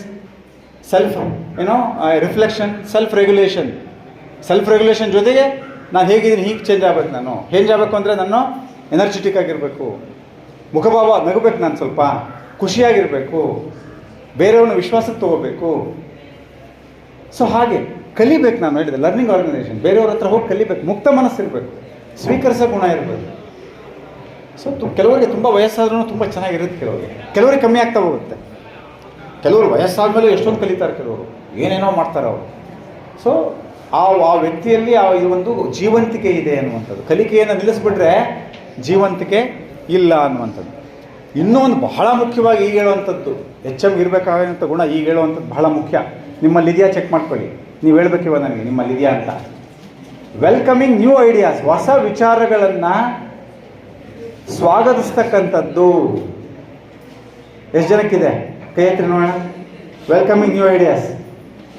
ಓಕೆ, ಸೊ ಇನ್ನು ಕೆಲವರು ಕೈ ಎತ್ತಲಿಲ್ಲ, ದಯಮಾಡಿ ನೀವು ಬೆಳೆಸ್ಕೋಬೇಕು. ವೆಲ್ಕಮಿಂಗ್ ನ್ಯೂ ಐಡಿಯಾಸ್ ಅನ್ನುವಂಥದ್ದು ಅಲ್ಲಿ 2 ಥರ 3 ಥರ ಬರುತ್ತೆ ಅದರೊಳಗಡೆ. 3 ಥರ ಏನು ಅಂದರೆ, ಐಡಿಯಾಸ್ನ ನೀವು ಜನ್ರೇಟ್ ಮಾಡ್ತೀರಾ ಆ್ಯಸ್ ಎ ಲೀಡರ್. ಜನ್ರೇಟ್ ಅಂದರೆ ಐಡಿಯಾ ಹೆಂಗೆ ಅಂದರೆ, ನೀವು ನಾನು ಒಂದು ಐಡಿಯಾ ಹೇಳಿದ್ರೆ ನೀವು ಹೇಳಿ ಅಂತ ಹೇಳಿದ್ರೆ, ನೋಡಿ ಇಲ್ಲಿರೋರು 60-70 ಜನ ಇದ್ದಾರೆ ಅಂದರೆ ಒಬ್ಬೊಬ್ಬರು ಒಂದೊಂದು ಐಡಿಯಾ ಹೇಳಿದ್ರು 70 ಐಡಿಯಾಸ್ ಆಗೋಯ್ತು. ನನ್ನ ಹತ್ರ ಅದು 1 ಬೇಡ 2 ಇರ್ಬೋದು 3 ಇರ್ಬೋದು, 70 ಐಡಿಯಾಸ್. ಸೊ ಆ ಐಡಿಯಾನ ಜನ್ರೇಟ್ ಮಾಡೋದು ಅಂದ್ರೆ ಏನು ಅಂದರೆ, ಅದಕ್ಕೆ ಅವಕಾಶ ಕೊಡುವಂಥದ್ದು. ನಾನು ಹೇಳಿದೆ ಸಭೆ ಕರೆದಾಗ ಇದಕ್ಕೆ ಐಡಿಯಾಸ್ ಕೊಡಿ. ಯೂಶ್ವಲಾಗಿ ನಾವೇನು ಮಾಡ್ತೀವಿ ಅಂದರೆ, ಭಾಳ ಸಾರಿ ಬೇರೆಯವರ ಐಡಿಯಾಸ್ನ, ಬೇರೆಯವ್ರ ಪರ್ಸ್ಪೆಕ್ಟಿವ್ಸ್ನ, ದೃಷ್ಟಿಕೋನಗಳನ್ನು ನಾವು ತೊಗೊಳ್ಳಲ್ಲ. ದೃಷ್ಟಿಕೋನಗಳು ಬೇರೆ ಬೇರೆ ಇರುತ್ತೆ. ನನ್ನದೇ ಬೇರೆ ಇರುತ್ತೆ, ನಿಮ್ಮದೇ ಬೇರೆ ಇರುತ್ತೆ. ನೋಡುವಂತಹ ದೃಷ್ಟಿಕೋನಗಳು ಬೇರೆ. ನಾನು 9 ಅಂತೀನಿ, ನೀವು 6 ಅಂತೀರಿ, ಎರಡೂ ಸತ್ಯನೇ. ಪರ್ಸ್ಪೆಕ್ಟಿವ್ ಬೇರೆ. ನೀವು ಆ ಕಡೆಯಿಂದ ನೋಡ್ತಾ ಇದ್ದೀರಾ, ನಾನು ಈ ಕಡೆಯಿಂದ ನೋಡ್ತಾ ಇದ್ದೀನಿ. ಸೊ ನಾನು ನಿಮ್ಮ ದೃಷ್ಟಿಕೋನವನ್ನು ಗೌರವಿಸತಕ್ಕಂಥದ್ದು, ಅದರ ಜೊತೆಗೆ ನಿಮ್ಮ ಚಿಂತನೆಯನ್ನು ನಾನು ತಗೊಳ್ತಕ್ಕಂಥ, ವೆಲ್ಕಮ್ ಮಾಡುವಂಥದ್ದು. ವೆಲ್ಕಮ್ ಮಾಡುವಂಥದ್ದು ಸುಮ್ಮನೆ ಮೇಲ್ಮೇಲೆ ಅಲ್ಲ, ಕೃತಕವಾಗಲ್ಲ, ಆಳವಾಗಿ ಮಾಡುವಂಥದ್ದು. ದಯಮಾಡಿ ಮೊಬೈಲ್ನ ಬಳಸದೇ ಇರೋಣ, ದಯಮಾಡಿ ಮೊಬೈಲ್ನ ಬಳಸದೇ ಇರೋಣ. ಸೊ ಅದನ್ನು ಪ್ರತಿಯೊಬ್ಬರಿಂದನೂ ಐಡಿಯಾಸ್ನ ನಿರೀಕ್ಷೆ ಮಾಡುವಂಥದ್ದು. ನಮ್ಮ ಟೀಚರು ನನ್ನಿಂದ ನಿರೀಕ್ಷೆ, ಮಕ್ಕಳು ಕೇಳಿ ನೀವು ಐಡಿಯಾಸ್ ಎಷ್ಟು ಚೆನ್ನಾಗಿ ಕೊಡ್ತಾರೆ. ನಮ್ಮ ಶಾಲೆಯಲ್ಲಿ ಈ ಥರ ಪ್ರಾಬ್ಲಮ್ ಇದೆ, ಹೇಗೆ ಮಾಡಬೇಕು ಅಂತ ಹೇಳಿದ್ರೆ ಐಡಿಯಾ ಬಾಕ್ಸ್ ಅಂತಲೇ ಇಡ್ಬೋದು ನೀವು. It's an idea box. ನಮ್ಮ ಶಾಲೆಯಲ್ಲಿರುವಂಥ ಯಾವುದಾದ್ರೂ ಸಮಸ್ಯೆಗಳಿಗೆ ಪರಿಹಾರ ಐಡಿಯಾಗಳನ್ನ ಕೊಡಿ. ಯಾವ್ದಾದ್ರು ಮಾಡಿದ್ದೀರಾ idea box? Suggestion box is different. Is idea box is complaint box ಇರುತ್ತೆ ನಮ್ಮಲ್ಲಿ. No, always we have a true leader ಯಾರು ಅಂದರೆ, one who looks at the solutions, not at the problems. Leader ಯಾರು ಅಂದರೆ, ನಾನು ಒಳ್ಳೆ ಲೀಡ್ರ್ ಯಾವಾಗ ಆಗ್ತೀನಿ ಅಂದರೆ, ಲುಕ್ ಅಟ್ ದಿ ಸೊಲ್ಯೂಷನ್ಸ್. ಎಷ್ಟು ಪ್ರಾಬ್ಲಮ್ ಇದೆಯೋ ಅದರ 10 ಪಟ್ಟು ಸೊಲ್ಯೂಷನ್ಸ್ ಇರುತ್ತೆ. ನಮ್ಗೇನು ಕಾಣಿಸುತ್ತೆ? ಪ್ರಾಬ್ಲಮ್ಮೇ ದೊಡ್ಡದಾಗಿ ಕಾಣಿಸುತ್ತೆ. ಯಾಕೆಂದರೆ ನಾನು ಅಲ್ಲೇ ಉಳ್ಕೊಂಡ್ಬಿಟ್ಟಿದ್ದೀನಿ ನಾನು ಅನ್ನುವಂಥದ್ದು. ಆಮೇಲೆ ಇದನ್ನು ಇವಾಗ ಹೇಳೋವಂಥದ್ದು ನೀವು ಮಾಡ್ತೀರಾ ಅಂತ ಹೇಳ್ಬೇಕು ನಾನು ಇವಾಗ. ಪ್ರೈಸ್ ಪೀಪಲ್, ಜನರನ್ನ ನೀವು ಹೊಗಳ್ತೀರಾ, ಪ್ರಶಂಸೆ ಮಾಡ್ತೀರಾ. ಎಷ್ಟು ಜನ ಮಾಡ್ತೀರಿ? ಪ್ರಾಮಾಣಿಕವಾಗಿ ಹೇಳಬೇಕು, ಎಷ್ಟು ಜನ ಮಾಡ್ತೀರಿ ಅಂತ. ಹಾಂ, ಆಯಿತು. ನೀವು ನಾಳೆಯಿಂದ ಗಮನಿಸ್ಕೊಳ್ಳಿ. ನೀವು ಇವತ್ತು ನಾನು ಯಾರನ್ನ ಪ್ರಶಂಸೆ ಮಾಡಿದೆ, ಇವತ್ತು ನಾನು ಯಾರನ್ನ ಪ್ರಶಂಸೆ ಮಾಡಿದೆ, ಎಷ್ಟು ಪ್ರಶಂಸೆ ಮಾಡಿದೆ ಅನ್ನೋದು. ಸೊ ಈ ಪ್ರಶಂಸೆಯನ್ನು ಮಾಡುವಂಥದ್ದು ಏನಿದೆಯಲ್ಲ, ಆದರೆ ಅದಕ್ಕೊಂದು ಸೈಕಾಲಜಿ ಇದೆ. There is a psychology behind appreciation. ಸುಮ್ಮನೆ ಪ್ರೈಸ್ ಮಾಡಬಾರ್ದು, ಯಾರನ್ನೂ ಮಾಡಬಾರ್ದು. ಸಾಂದರ್ಭಿಕ, ಸಿಚುವೇಶನಲ್ ಸಾಂದರ್ಭಿಕವಾಗಿ ಹೊಗಳಿಕೆಯನ್ನು ಮಾಡಬೇಕು. ಸಂದರ್ಭ ಇದ್ದಾಗ ಮಾಡಬೇಕು. ಸುಮ್ಮನೆ ಹೊಗಳಿದ್ರೆ ಏನೋ ಇವ್ರು ಮಾಡ್ತಾ ಇದ್ದಾರೆ, ನನಗೆ HM ಐಸ್ ಇಡ್ತಾ ಇದ್ದಾರೆ, ಗೊತ್ತಾಗ್ಬಿಡುತ್ತದು. ಒಂದು. ಎರಡನೇದು, ಆವಾಗಲೇ ಮಾಡಬೇಕು. ಯಾವಾಗ? ಇವತ್ತೇನೋ ಒಳ್ಳೆ ಕೆಲಸ ಮಾಡಿದ್ರು ನಿಮ್ಮ ಟೀಚರು, ನಾಳೆ ಮಾಡೋದಲ್ಲ, ಒಂದು ವಾರ ಬಿಟ್ಟು ಮಾಡೋದಲ್ಲ, ಇಮ್ಮಿಡಿಯೇಟಾಗಿ ಮಾಡಬೇಕು. ಇಮ್ಮಿಡಿಯೇಟಾಗಿ ಮಾಡೋದು. ಇವಾಗ ಒಂದು ಪ್ರಶ್ನೆಗೆ ಉತ್ತರ ಹೇಳ್ತಾರೆ, very good, good answer. If the answer is good ಇದ್ದರೆ ಮಾತ್ರ. ಸೊ ಟೀಚರ್ಸು ಸ್ಟಾರ್ ಕೊಡ್ತಾರೆ. ಸ್ಟಾರ್ ದಿವಸ ಕೊಡೋಕ್ಕೆ ಶುರು ಮಾಡಿದ್ರೆ ಏನಾಗುತ್ತೆ? It loses it's power. Appreciation loses it's power. ಸಾಂದರ್ಭಿಕವಾಗಿ ಮಾಡಬೇಕು, ತಕ್ಷಣಕ್ಕೆ ಮಾಡಬೇಕು. ಮತ್ತು appreciation should be for the act, for the behaviour, not for the person. ನೀವು ಭಾಳ ಒಳ್ಳೆಯರು ಅಂತ ಹೇಳ್ಬಾರ್ದು. ಏನು ಹೇಳಬೇಕು? ನೀವು ಯಾವ ಕೆಲಸ, ಈ ಕೆಲಸ ಡಿಸ್ಕ್ರೈಬ್ ಮಾಡಬೇಕು. ನೀವು ಇವತ್ತು ವಿದ್ಯಾರ್ಥಿಗಳ ಜೊತೆಗೆ ಈ ರೀತಿಯಲ್ಲಿ ನೀವು ವರ್ತನೆ ಮಾಡೋದ್ರಲ್ಲ, ಒಳ್ಳೆ ತುಂಬ ನೀವು ಸೌಹಾರ್ದಯುತವಾಗಿ ವರ್ತನೆ ಮಾಡಿದ್ರಿ. ಇವತ್ತು ನಾನು ನೋಡಿದೆ, ಈ ವರ್ತನೆ ನನಗಿಷ್ಟ ಆಯಿತು. ಅದೇ ಥರ ಫೀಡ್ಬ್ಯಾಕು ಕೊಡಬೇಕು. ಯಾವುದೋ ಸರಿ ಇರಲ್ಲ, ಫೀಡ್ಬ್ಯಾಕ್ ಕೊಡಬೇಕು ಟೀಚರ್ಸ್ಗೆ ಅಥವಾ ಮಕ್ಕಳಿಗೆ ಫೀಡ್ಬ್ಯಾಕ್ ಕೊಡಬೇಕು. ನಾವೇನು ಮಾಡ್ತೀವಿ? ಮನಸ್ಸಾಗಿ ಇಟ್ಕೊಂಡ್ಬಿಡ್ತೀವಿ ನಾವು, ಫೀಡ್ಬ್ಯಾಕ್ ಕೊಡಲ್ಲ ನಾವು. ನಾನು ಹೇಳಿದೆ ಯಾರೋ ಒಬ್ಬರಿಗೆ, ನೀವು ನೋಡಿದೆ ನಾನು ಯಾರನ್ನ ಮೊಬೈಲ್ ದಯಮಾಡಿ ಮೊಬೈಲ್ ಯೂಸ್ ಮಾಡೋದು ಬೇಡ, ಫೀಡ್ಬ್ಯಾಕ್ ಕೊಟ್ಟೆ ನಾನು ಮನ್ಸಿಗೆ ಬೇಜಾರು ಮಾಡ್ಕೊಂಡು ಇವರೆಲ್ಲ ಮೊಬೈಲ್ ನೋಡ್ತಾರೆ, ಏನು ಉಪಯೋಗ ಇಲ್ಲ ಬೇಜಾರು ಮಾಡ್ಕೊಂಡ್ರೆ, ಯಾರಿಗೂ ಗೊತ್ತಾಗಲ್ಲ. ಮೇಡಮ್ ಏನೋ ಬೇರೆ ವಿಷಯ ಹೇಳಕ್ಕೆ ಹೋಗಿಲ್ಲ ಮೇಡಮ್, ಈ ಥರ ಬೇರೆ ಕಡೆ ಬಂದ್ಬೇಡ ನಾನು. ಸೊ ಫೀಡ್ಬ್ಯಾಕ್ ಶುಡ್ ಬಿ, ಯಾರು ಒಳ್ಳೆ ಫೀಡ್ಬ್ಯಾಕ್ ಕೊಡ್ತಾರೆ ಅವನು ಒಬ್ಬ ಒಳ್ಳೆ ಲೀಡರ್ ಆಗ್ತಾನೆ. ಹಿಮ್ಮಾಹಿತಿ ಕೊಡುವಂಥದ್ದು, ಅಭಿಪ್ರಾಯ ಕೊಡುವಂಥದ್ದು. ಆದರೆ ಕೊಡಬೇಕಾದ್ರೆ ಮನಸ್ಸಿಗೆ ನೋವು ಮಾಡೋ ಹಾಗಿಲ್ಲ, ಮನಸ್ಸಿಗೆ ನೋವು ಮಾಡೋ ಹಾಗಿಲ್ಲ. ಹಾಗೆ ಆವಾಗಲೇ ಕೊಡಬೇಕು ಫೀಡ್ಬ್ಯಾಕ್ನ.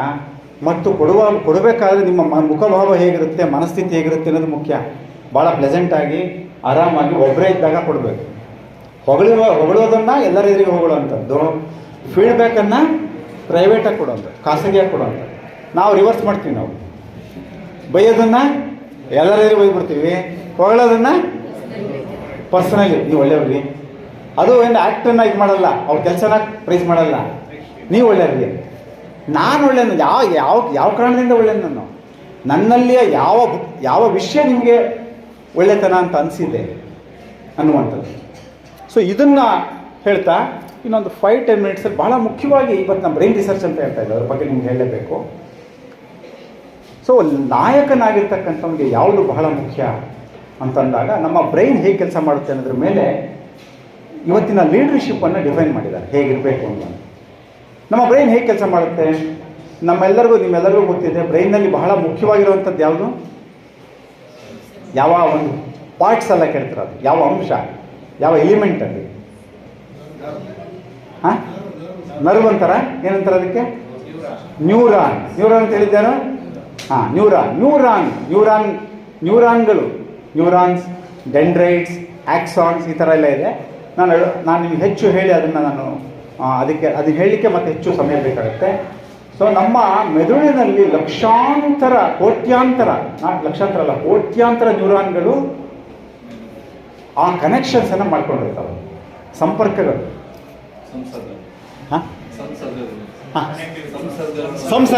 ಸಂಸರ್ಗಗಳು ಸಿನಾಪ್ಸಸ್ ಅಂತೀವಿ ನಾವು. ಸೊ ಸಂಸರ್ಗಗಳು ಅದನ್ನು ಬೇರೆ ಬೇರೆ ವರ್ಡಲ್ಲಿ ಕರೀತಾರೆ ಅದನ್ನು.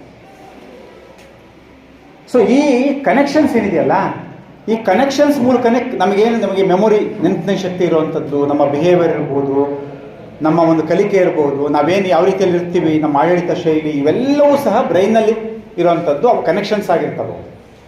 ಇದು ಒಂದು ರೀತಿ ಹೇಗೆ ಅಂದರೆ, ಈ ಕನೆಕ್ಷನ್ಸ್ ಒಂದ್ಸರಿ ಆಗಿಬಿಟ್ರೆ ಅದು ಹಾರ್ಡ್ ವೈರ್ ಇರೋದು ಏನು ಅಂದರೆ ಅದನ್ನು ಬದಲಾಯಿಸೋದು ಕಷ್ಟ. ಆ ವೈರ್ಸ್ ಏನಿದೆಯಲ್ಲ, ವೈರ್ ಅಂದರೆ ಅದೇನು ವೈರೇ ಇರಲ್ಲ ಅಲ್ಲಿ, ಆ ಕನೆಕ್ಷನ್ ಸಂಸರ್ಗ ಅಂತ ಹೇಳಿದ್ರಲ್ಲ ಸರ್. ಸೊ ಅದನ್ನು ಬದಲಾಯಿಸೋದು ಕಷ್ಟ. ಬದಲಾಯಿಸೋಕ್ಕಾಗಲ್ವಾ? ಆಗುತ್ತೆ. ಯಾವ್ಯಾವ ಬದಲಾವಣೆ ಆಗುತ್ತೆ ಅಂದರೆ, ನಾನು ಯಾವುದಾದ್ರು ಒಂದು ಪುಸ್ತಕ ಓದಿದಾಗ, ಯಾರ್ದಾದ್ರೂ ಒಂದು ಈ ಥರ ಒಂದು ಟಾಕ್ ಕೇಳ್ತಾ ಇದ್ದೀರಿ, ನೀವು ಯಾರ ಜೊತೆಗಾದರೂ ಮಾತನಾಡ್ತಾ ಇದ್ದೀರಾ, ಆವಾಗ ನಿಮ್ಮಲ್ಲಿ ಬ್ರೈನ್ನಲ್ಲಿ ಕನೆಕ್ಷನ್ಸ್ ಆಗ್ತಾ ಹೋಗುತ್ತೆ, ಹೊಸ ಕನೆಕ್ಷನ್ಸ್ ಆಗುತ್ತೆ.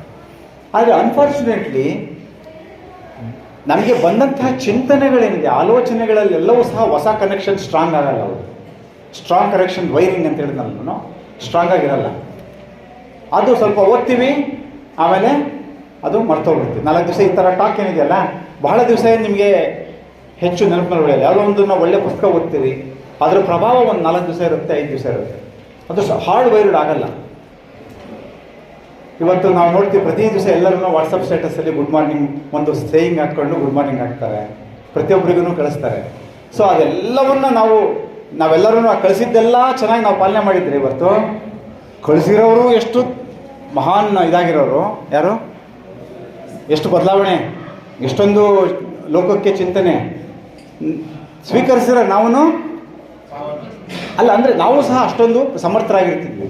ಹಾಗಾಗಲ್ಲ ಅದು. ಯಾಕೆ ಅಂತ ಹೇಳಿದ್ರೆ ಅದಕ್ಕೆ ಅವಧಿ ಭಾಳ ಕಮ್ಮಿ ಅಂತ. ಮತ್ತು ಹೇಗಾಗುತ್ತೆ? ಹೊಸ ಕನೆಕ್ಷನ್ಗಳು ಸ್ಟ್ರಾಂಗ್ ಆಗಬೇಕು.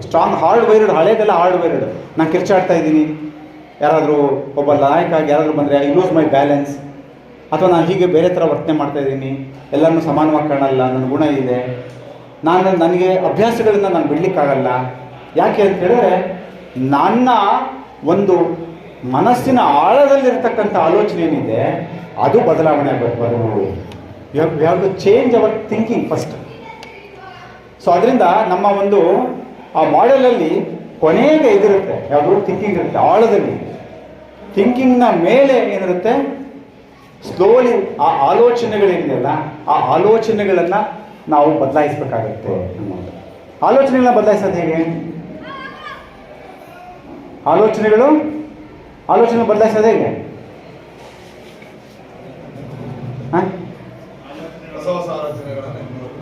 ಈಗ ನೀವು ನಿಮ್ಮ ಶಿಕ್ಷಕರಲ್ಲಿ ಆಲೋಚನೆಗಳು, ನಿಮ್ಮಲ್ಲಿ ಶಿಕ್ಷಕರಲ್ಲಿ ಬದಲಾವಣೆ ಆಗ್ಬೇಕಪ್ಪ. ಶಾಲೆಯಲ್ಲಿ ನಾನು ಹೇಳ್ದಂಗೆ ಕೇಳಬೇಕು ಅವರು, ಅಥವಾ ನನ್ನ ನಿರೀಕ್ಷೆಗೆ ತಕ್ಕ ಹೇಳ್ದಂಗೆ ಕೇಳೋದು ಅಂದರೆ ಸಂಮೋಹಿನಿ ಮಾಡ್ಬೇಕು, ಅಷ್ಟೇ ಹಿಪ್ನಾಟೈಸ್ ಮಾಡಬೇಕು.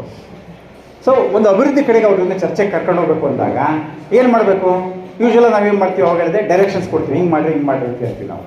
ಪೇರೆಂಟ್ಸು ಹೇಳ್ತಾರೆ, ನಮ್ಮ ಬಾಸು ಹೇಳ್ತಾರೆ, ಟೀಚರ್ಸ್ ಹೇಳ್ತಾರೆ ಮಕ್ಕಳಿಗೆ, HM ನೀವು ಮಕ್ಕಳಿಗೆ ಹೇಳ್ತೀರಿ, ಟೀಚರ್ಸ್ಗೆ ಹೇಳ್ತೀರಿ. ಹಾಗಾಗೋದಿಲ್ಲ. ಅದು ಏನು ಮಾಡಬೇಕಾಗತ್ತೆ? ಥಿಂಕಿಂಗ್, ಅವರು ಆಲೋಚನೆ ಮಾಡೋ ಥರ ನಾವು ಮಾಡಬೇಕು.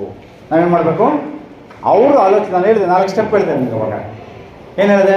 ಅವರೇ ಆಲೋಚನೆ ಮಾಡೋ ಥರ, ಅವ್ರನ್ನೇ ಇನ್ವಾಲ್ವ್ ಮಾಡ್ಕೊಳ್ಳೋ ಥರ ನಾವು ಮಾಡಬೇಕಾಗುತ್ತೆ. ಅದಕ್ಕೆ ಏನು ಮಾಡಬೇಕು ಅಂತ ಹೇಳಿದ್ರೆ, always leader should not think on behalf of organisation. ನಾನೊಬ್ಬ ಸ್ಕೂಲ್ HM ಅಂತ ಹೇಳಿದ್ರೆ ಶಿಕ್ಷಕರ ಪರವಾಗಿ ನಾನೇನೇ ಆಲೋಚನೆ ಮಾಡಿ ಹಿಂಗೆಲ್ಲ ಮಾಡಿರಿ ಅಂತ ಹೇಳ್ಬಾರ್ದು. Let them think on their own. ಅವರೇ ಆಲೋಚನೆ ಮಾಡೋ ಥರ ನಾವು ಮಾಡಬೇಕು. ಅದಕ್ಕೆ ಏನು ಮಾಡಬೇಕು ಅಂದರೆ, ಆ ಥರದ ಸಿಚುವೇಶನನ್ನು ಕ್ರಿಯೇಟ್ ಮಾಡಬೇಕು ನೀವು. ಯಾವ ಥರ ಸಿಚುವೇಶನ್ಸು? ಒಂದು ಮೀಟಿಂಗಲ್ಲಿ, ಒಂದು ಇದರಲ್ಲಿ, ಸೊ ಈ ಥರದ್ದು ಒಂದೆಲ್ಲ ಇದೆ, ಇದು ನಿಮ್ಮ ವಿಚಾರಗಳೇನು, ನೀವೇನು ಹೇಳ್ತೀರಿ ಹೇಳಿ ನೀವು ಅಂತಂದಾಗ ಅವರು ಆಲೋಚನೆ ಮಾಡಲಿಕ್ಕೆ ಶುರು ಮಾಡ್ತಾರೆ. ಅವಾಗ ಹೇಳ್ಬೇಕು ನಾವು, don't think, look at the problems, look at the solutions, alternatives ಏನೇನಿದೆ, ಪರ್ಯಾಯಗಳೇನಿದೆ, ಐಡಿಯಾಸ್ ಏನೇನಿದೆ, ಇದಕ್ಕೇನು ಮಾಡ್ಬೋದು. So when you make them to participate in your process, ನಿಮ್ಮ ಡಿಸಿಷನ್ ಮೇಕಿಂಗಲ್ಲಿ, ನಿಮ್ಮ ಲೀಡರ್ಶಿಪ್ಪಲ್ಲಿ, ನಿಮ್ಮ ಕೆಲಸದಲ್ಲಿ ಅವರನ್ನು ತೊಡಗಿಸ್ಕೊಳ್ಳೋದು ಅಂದರೆ ಅವರನ್ನು ಚಿಂತನೆಗೆ ಒಳಪಡಿಸಿದಾಗ ಅವ ಮೊದಲು ಕನ್ಫ್ಯೂಸ್ ಆಗ್ತಾರೆ ಅವರು.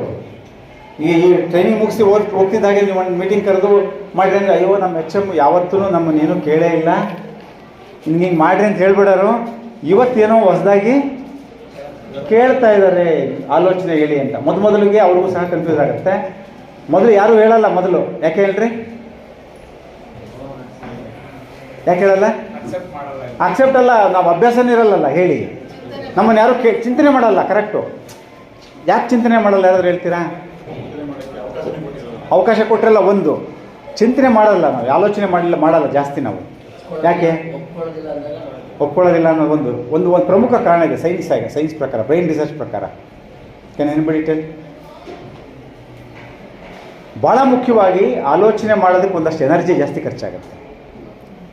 ಆಲೋಚನೆ ಮಾಡಲಿಕ್ಕೆ ಬ್ರೈನ್ಗೆ it requires some energy, some oxygen ಬೇಕಾಗುತ್ತೆ, ಎನರ್ಜಿ ಬೇಕಾಗುತ್ತೆ. ಸೊ ಆ ಎನರ್ಜಿಯನ್ನು ವ್ಯಯಿಸಲಿಕ್ಕೆ ನಾವು ಇಷ್ಟಪಡಲ್ಲ. ನಾವು ಬೇರೆದಕ್ಕೆ ಇಟ್ಕೊಂಡಿರ್ತೀವಿ ಎನರ್ಜಿನ, ವಾಟ್ಸಪ್ ನೋಡೋಕ್ಕೆ ಅಥವಾ ಮಾತನಾಡೋದಕ್ಕೆ ಅಥವಾ ಇನ್ನೇನಕ್ಕೂ ಬೇರೆದಕ್ಕೆ ಇಟ್ಕೊಂಡು. ನನಗೆ ಬೇಕಿಲ್ಲಪ್ಪ ಇದು, ನನಗೆ ಬೇಕಿಲ್ಲ ಇದು. ಆಲೋಚನೆ ನಾನು ಯಾವಾಗ ಮಾಡ್ತೀನಿ ಅಂದರೆ ನನಗೆ ಅವಕಾಶ ಕೊಟ್ಟ ಮಾಡ್ತೀನಿ. ನಾನು ಹೇಳುವಂತಹ ವಿಷಯನ ಇವರೆಲ್ಲ ಬಹಳ ಗೌರವದಿಂದ ವೆಲ್ಕಮ್ ಮಾಡ್ತಾರೆ ಅಂದಾಗ, welcoming in the new ideas ಅಂತ ಹೇಳಿದೆ ನಾನು. ಅದು ವೆಲ್ಕಮ್ ಮಾಡ್ತಾರೆ ಅಂದಾಗ ನಾನೇನು ಮಾಡ್ತೀನಿ, ನಾನು ಆಲೋಚನೆ ಮಾಡೋಕ್ಕೆ ಶುರು ಮಾಡ್ತೀನಿ. ಆಲೋಚನೆ ಮಾಡೋಕ್ಕೆ ಶುರು ಮಾಡಿದಾಗ ಮಾಡ್ತಾ ಯಾವ ಸ್ಥಿತಿ ಬರುತ್ತೆ ಅಂದರೆ, ನಿಮ್ಮ ಟೀಚರ್ಸ್ ಬೇಕಾದ್ರೆ ಮಾಡ್ತಾ ಹೋಗಿ ಒಂದು ಸ್ಥಿತಿ ಬರುತ್ತೆ. ಅವರು they will own the process. ಅವರೇ ತೊಗೊಂಡ್ಬಿಡ್ತಾರೆ ಕೈಯಲ್ಲಿ, ಅವರೇ ಆಹಾ ಮೂಮೆಂಟ್ ಅಂತೀವಿ ನಾವು ಅದನ್ನು. ಅವ್ರಿಗೆ ಖುಷಿಯಾಗ್ಬಿಡುತ್ತೆ ಅಲ್ಲಿ. ಅವ್ರು completely the jump into the process ಮಾಡ್ಲಿಕ್ಕೆ ಶುರು ಮಾಡ್ತಾರೆ ಅವರು. ನಿಮಗೆ ಮಾಡೋಕ್ಕೆ ಬಿಡಲ್ಲ ಅವರು. ಅವರೇನೆ the team itself carry forward everything. So ಅದು ಆ ಸ್ಟೇಜ್ ರೀಚ್ ಮಾಡೋದಿದೆಯಲ್ಲ, ಅದು ನಾಯಕನ ಒಂದು ಕರ್ತವ್ಯ, ಆ ನಾಯಕನ ಒಂದು ಕ್ರಿಯಾಶೀಲತೆ. ಸೊ ಇದನ್ನು ನೀವೆಲ್ಲರೂ ಇದನ್ನು ಟ್ರೈ ಮಾಡಿರಿ ಅಂತ. ಮಾಡ್ತೀರಾ? ಮಾಡ್ಬೋದಾ? ಏನು ಧ್ವನಿ ಬರ್ತಾ ಇಲ್ಲ? ಮಾಡ್ಬೋದಾ? ಎನರ್ಜಿ, ಥಿಂಕಿಂಗಿಗೆ ಎನರ್ಜಿ ಬೇಕಪ್ಪ. ಮಾಡ್ಬೋದು ಅಂತ ಹೇಳೋಕ್ಕೂ ಬೇಕು ಎನರ್ಜಿ. S or no? ಇನ್ನು ಸ್ವಲ್ಪ ಜೋರಾಗಿ ಹೇಳಿ ಬರಲ್ಲ. Yes or no? ಹಾಂ, ಇನ್ನು ಒಂದು ಪ್ರಶ್ನೆಗೆ ಉತ್ತರ ಕೊಡ್ರಿ, ನಾನು 5 ನಿಮಿಷದಲ್ಲಿ ಮುಗಿಸ್ತೀನಿ. ನಾವೆಲ್ಲ ಬೆಳಗ್ಗೆ ಎದ್ದು ದಿನ ಸ್ಕೂಲಿಗೆ ಬರ್ತೀವಿ, ನಾವೆಲ್ಲ ಕೆಲಸ ಮಾಡ್ಲಿಕ್ಕೆ ಬರ್ತೀವಲ್ವಾ? ಬರ್ತೀವೋ ಇಲ್ವಾ? ಹಾಂ, ಎದುರ್ತಿದ್ದಂಗೆ ಬೆಳಗ್ಗೆ ಎದ್ದು ನಾವೆಲ್ಲ ರೆಡಿ ಆಗ್ತೀವಿ, ಸ್ಕೂಲಿಗೆ ಬರ್ತೀವಿ, ಕೆಲಸ ಮಾಡೋದು. ಯಾಕೆ ಬರ್ತೀವಿ ನಾವು? ಯಾಕೆ ಕೆಲಸ ಮಾಡ್ತೀವಿ ನಾವು?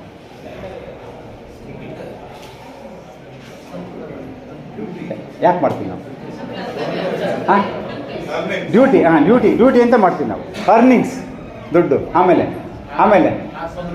ಆತ್ಮತೃಪ್ತಿ, ಆಮೇಲೆ ಹಾಂ ಸರ್ವಿಸ್ ಓಕೆ, ಆಮೇಲೆ ಅಭಿವೃದ್ಧಿ, ಆಮೇಲೆ ನಾವು ಯಾಕೆ ಕೆಲಸ ಮಾಡ್ತೀವಿ, ವೈ ವಿ ವರ್ಕ್, ಜೀವನದ ಗುರಿ, ಹಾಂ ಜವಾಬ್ದಾರಿ, ಆಮೇಲೆ ಆ ಕೆಲಸದಲ್ಲಿ ಆಸಕ್ತಿ, ಆಮೇಲೆ ಸರ್ ಯಾಕಿರ್ಬೋದು ಸರ್, ನಾವು ಯಾಕೆ ಕೆಲಸ ಮಾಡ್ತೀವಿ ಸರ್? ಬೆಳಿಗ್ಗೆ ಎದ್ದು HM ಆಗಿ ಬರ್ತೀವಿ ಸ್ಕೂಲ್ಗೆ, ನಾನು ನಮ್ಮ ಆಫೀಸ್ಗೆ ಹೋಗ್ತೀನಿ, ಭಾನುಕುಮಾರ್ ಸರ್ ಅವ್ರ ಆಫೀಸ್ಗೆ ಹೋಗ್ತಾರೆ, ಹಾಂ ಬೇರೆಯವ್ರು ಕೇಳ್ತಾರ ಅಂತ ಬರ್ತೀವಿ. ಹಾಂ ನೋಡಿ, ಈ ಪ್ರಶ್ನೆಗೆ ಉತ್ತರ ಹೇಳೋದು ಎಷ್ಟು ಕಷ್ಟ ಸರ್. ಈ ಸಚ್ ಎ ಸಿಲ್ಲಿ ಕ್ವಶನ್ ಇದು. ಮಹತ್ವಾಕಾಂಕ್ಷೆಗೆ ಬರ್ತೀವಿ ನೋಡಿ, ಅವೆಲ್ಲವೂ ಬರ್ತೀವಿ ನಾವು, ಸರಿನೇ. ಈ ಎಲ್ಲ ಕಾರಣಗಳೇನಿದಾವಲ್ಲ, ಯಾವುದು ನಮಗೆ ಸ್ಯಾಲ್ರಿ ಕೊಡ್ತಾರೆ, ಬೇರೆಯವ್ರು ಕೇಳ್ತಾರೆ, ಇವೆಲ್ಲವುಗಳಿಂದ ನಾವು ಬರೋದಾದರೆ ನಾವು ಕಾಲು ಎಳ್ಕೊಂಡು ಬರ್ತೀವಿ. ಕಾಲು ಎಳ್ಕೊಂಡು ಬರೋದು ಅಂದರೆ ಮುಖ ಮೋರ್ ಹಾಕ್ಕೊಂಡು ಬರ್ತೀವಿ. ಅಯ್ಯೋ ಹೋಗ್ಬೇಕಪ್ಪ ಆಫೀಸಿಗೆ, ಅಯ್ಯೋ ಇನ್ನೊಂದು ರಜಾ ಸಿಕ್ಕಾಗ ಖುಷಿ ಆಗ್ಬಿಡುತ್ತೆ ನನಗೆ, ಮನಸ್ಸಿಲ್ಲದ ಮನಸ್ಸಿಂದ ಬರ್ತೀನಿ ನಾನು, ಅಲ್ವಾ? ಸೊ ಅದಕ್ಕೆ ಆ ಮಕ್ಕಳು ಕಾಯ್ತಾ ಇರ್ತಾರೆ, ಬರಲಿಲ್ಲ ಅಂದ್ರೆ ರಜಾ ಅನ್ಕೊಂತಾರೆ ಅವರು. ನೋಡಿ ಯಾಕೆ ಅಂದರೆ, ನಮ್ಮ ಕೆಲಸದಲ್ಲಿ ಒಂದು ಅರ್ಥವನ್ನು ಹುಡ್ಕೊಂಡಾಗ, ಒಬ್ಬ ನಾಯಕನಾಗಿ ನನಗೆ ಅರ್ಥ ಹುಡ್ಕೊಂಡಾಗ, ಯಾಕೆ ನಾನು ಮಾಡ್ತೀನಿ, ನಾನು ಮಾಡ್ತಕ್ಕಂಥ ಕೆಲಸ ಯಾಕೆ ಮಾಡ್ತೀನಿ, ಸ್ಯಾಲ್ರಿಗೋ, ಬೇರೆ ಕೇಳ್ತಾರೆ ಅಂತನೋ, ಮಕ್ಕಳು ಕಾಯ್ತಾರೆ ಅಂತನೋ, ಇವೆಲ್ಲವುಗಳಿಗೆ ಮೀರಿದ ಒಂದು ಉದ್ದೇಶ ನನಗಿದ್ದರೆ, ಇವೆಲ್ಲವುಗಳಿಗೆ ಮೀರಿದ ಉದ್ದೇಶ, ಆತ್ಮತೃಪ್ತಿ ಅಂದರು ಅಥವಾ ಮಹತ್ವಾಕಾಂಕ್ಷೆ ಅಂದ್ರಿ, ಇವೆಲ್ಲವುಗಳಿಗೆ ಮೀರಿದ ಒಂದು ಉದ್ದೇಶ ಏನಾದರೂ ಆಗಿರ್ಬೋದು. ಅದು ನಿಮ್ಮ ಕೆಲಸದಲ್ಲಿ ಹುಡ್ಕೊಳ್ತಕ್ಕಂಥ ಒಂದು ಸಂತೋಷ, ಆ ಕೆಲಸದಿಂದ ಸಿಗುವಂತಹ ಆನಂದ, ಕೆಲಸದಲ್ಲಿ ನಾವೀನ್ಯತೆ, ಒಂದು ಮಹತ್ತರವಾದ ಉದ್ದೇಶ, ಒಂದು ಮೌಲ್ಯ, ಸೇವೆ ಅಂತ ಹೇಳಿ. ನಿಜವಾಗ್ಲೂ ಸೇವೆ ಥರ ಉದ್ದೇಶದಿಂದ ಬರ್ತಾಯಿದ್ದೀನಿ ನಾನು. Whether really I am enjoying my work as a HM. So ಇದನ್ನು, ಈ ಹಿನ್ನೆಲೆ, ಆ ಯಾಕೆ ಅನ್ನುವಂಥದ್ದನ್ನು ನಾವು ಇಟ್ಕೊಂಡ್ರೆ ನಾವು will become wonderful leader, wonderful ಉದ್ಯೋಗಿ, ವಂಡರ್ಫುಲ್ ತುಂಬ ಒಂದು ಮಹತ್ತರವಾದ ಉದ್ಯೋಗಿ ಆಗ್ತೀವಿ ನಾವು. ಆ ಬದುಕಿನ ಅರ್ಥ ಇದೆಯಲ್ಲ, ನಮ್ಮ ವೃತ್ತಿಯ ಅರ್ಥ, ಯಾಕೆ ನಾನು ಮಾಡ್ತೀನಿ, ಯಾಕೆ ನನ್ನ ಶಾಲೆ ಯಾಕಿದೆ, ಫಸ್ಟು ನಮ್ಮ ಟೀಚರ್ಸು ನಾವೆಲ್ಲ ಸೇರಿ ಯಾಕೆ ಕೆಲಸ ಮಾಡ್ತಾಯಿದ್ದೀವಿ, ನಾವು ಕೊಡುವಂತಹ ಸರ್ವಿಸ್ ಏನಿದೆಯಲ್ಲ ಮಕ್ಕಳಿಗೆ, ಸಮುದಾಯಕ್ಕೆ, ರಾಜ್ಯಕ್ಕೆ, ರಾಷ್ಟ್ರಕ್ಕೆ ಸರಿಯಾಗಿದೆಯಾ ಅನ್ನುವಂಥದ್ದೇನಿದೆಯಲ್ಲ, ಅದು ಬಹಳ ಮುಖ್ಯ. ಆ ಒಂದು ಮಹತ್ತರತೆ ನಮ್ಮಲ್ಲಿ ಬರದೇ ಹೋದರೆ, ನಾನು ಈ ಥರದ ಕಾರ್ಯಾಗಾರ ಇರ್ಬೋದು, ಅಥವಾ ನಾವು ಓದ್ತಕ್ಕಂಥ ಎಂಥ ಒಂದು ಪುಸ್ತಕ ಇರ್ಬೋದು, ಅವು ಯಾವೂ ಸಹ ನಿಷ್ಪ್ರಯೋಜಕ ಆಗ್ತವೆ. ಸೊ ಅಂತಹ ಮಹತ್ತರ ಉದ್ದೇಶವನ್ನು ನಾವು ಕಂಡುಕೊಳ್ಳೋಣ. ಅದಕ್ಕೆ ತಕ್ಕ ಹಾಗೆ ನಾವು ನಮ್ಮ ದುಡಿಮೆಯನ್ನು, ಪ್ರತಿ ದಿನವನ್ನು ನಾಳೆಗೆ ಎದುರು ನೋಡೋಣ. ನಾಳೆಗೆ ಎದುರು ನೋಡೋದು ಅಂದರೆ, ನಾಳೆ ಕೆಲಸಕ್ಕೆ ನಾನು ಎದುರು ನೋಡ್ತೀನಿ ಇವತ್ತು ಅಂದರೆ, ನನಗೆ ಇವತ್ತು ಸಹ ಉತ್ಸಾಹ ಇದೆ, ನೆನ್ನೆನೂ ಇತ್ತು, ನಾಳೆನೂ ಸಹ ನನಗೆ ಬೆಳಗ್ಗೆ ಎದ್ದೇಳ್ತಿದ್ದ ಹಾಗೆ ನಾನು ಉತ್ಸಾಹದಿಂದ ನನ್ನ ಒಂದು ಕೆಲಸಕ್ಕೆ ನಾನು ಹೋಗ್ತೀನಿ.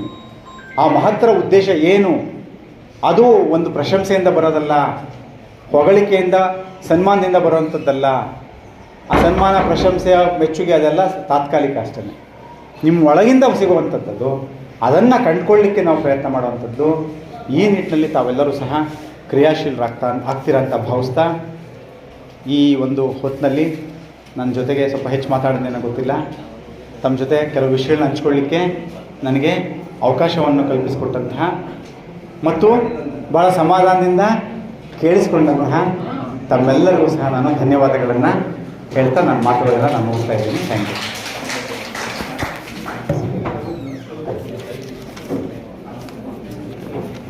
ಮತ್ತೆ ಬೇಕಾದ್ರೆ ಆಮೇಲೆ ಟೈಮ್ ಉಳಿದ್ರೆ ಸಂವಾದ ಮಾಡೋಣ. ಬೇಕಾದ್ರೆ ಭಾನುಕುಮಾರ್ ಸರ್ದು ಮುಗಿದ ಮೇಲೆ ಪ್ರಶ್ನೆಗಳಿಗೆ ಬೇಕಾದ್ರೆ ಏನಾದರೂ ಇದ್ದರೆ ಹೇಳೋಣ. ಸುದೀರ್ಘವಾಗಿ ಚೈತನ್ಯವನ್ನು ತುಂಬಿದಂತಹ, ಯಾಕೆಂದ್ರೆ ಒಂದು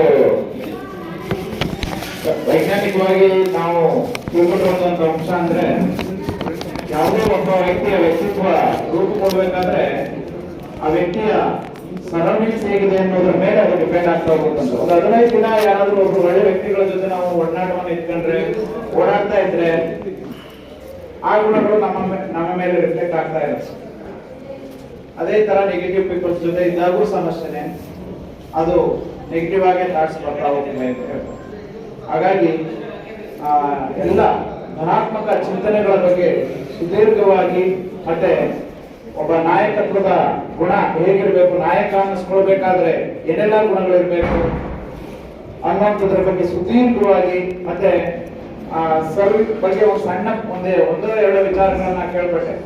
ಅವರು ಹೆಚ್ಚು ಪುಸ್ತಕಗಳನ್ನ ನಿರಂತರವಾಗಿ ಅಧ್ಯಯನ ಮಾಡ್ತಾ ಇರ್ತಾರೆ ಅಂತ ಕೇಳ್ಪಟ್ಟಿದ್ದೀನಿ.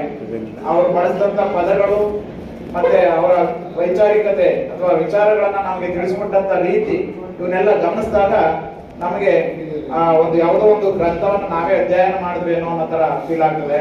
ಆದರೂ ಸಹ ಪ್ರಸ್ತುತ ನಮ್ಮ ಮೆದುಳು ಅಥವಾ ಮನಸ್ಥಿತಿ ಅನ್ನುವಂಥದ್ರ ಬಗ್ಗೆ ತುಂಬಾ ಸವಿಸ್ತಾರವಾಗಿ ತಿಳಿಸ್ಕೊಟ್ಟಿದ್ದಾರೆ. ಸೊ ಹಾಗಾಗಿ ಈ ಒಂದು ನೀವಂತೂ ಭಾವಿಸಿರ್ತೀರಿ, ಇವತ್ತು ಬಂದಂತ ಕಾರ್ಯಗಾರಕ್ಕೆ ಬಂದಿದ್ದು ಒಂದಷ್ಟಾದ್ರೂ ಉತ್ತಮವಾದಂತ ಬದಲಾವಣೆಗೆ ನಾಂದಿ ಆಡಿದ್ದಾರೆ ಅಂತ ನಾನಂತೂ ಭಾವಿಸಿ ಶ್ರೀಯುತರಿಗೆ doctor H P Chandrashekhar sir ಹಿರಿಯ ಉಪನ್ಯಾಸಕ ಅವರಿಗೆ ನಮ್ಮ ನಿಮ್ಮೆಲ್ಲರ ಪರವಾಗಿ ತುಂಬುವುದಾದ ಅಭಿನಂದನೆಗಳನ್ನ ತಿಳಿಸೋಣ. ಈಗ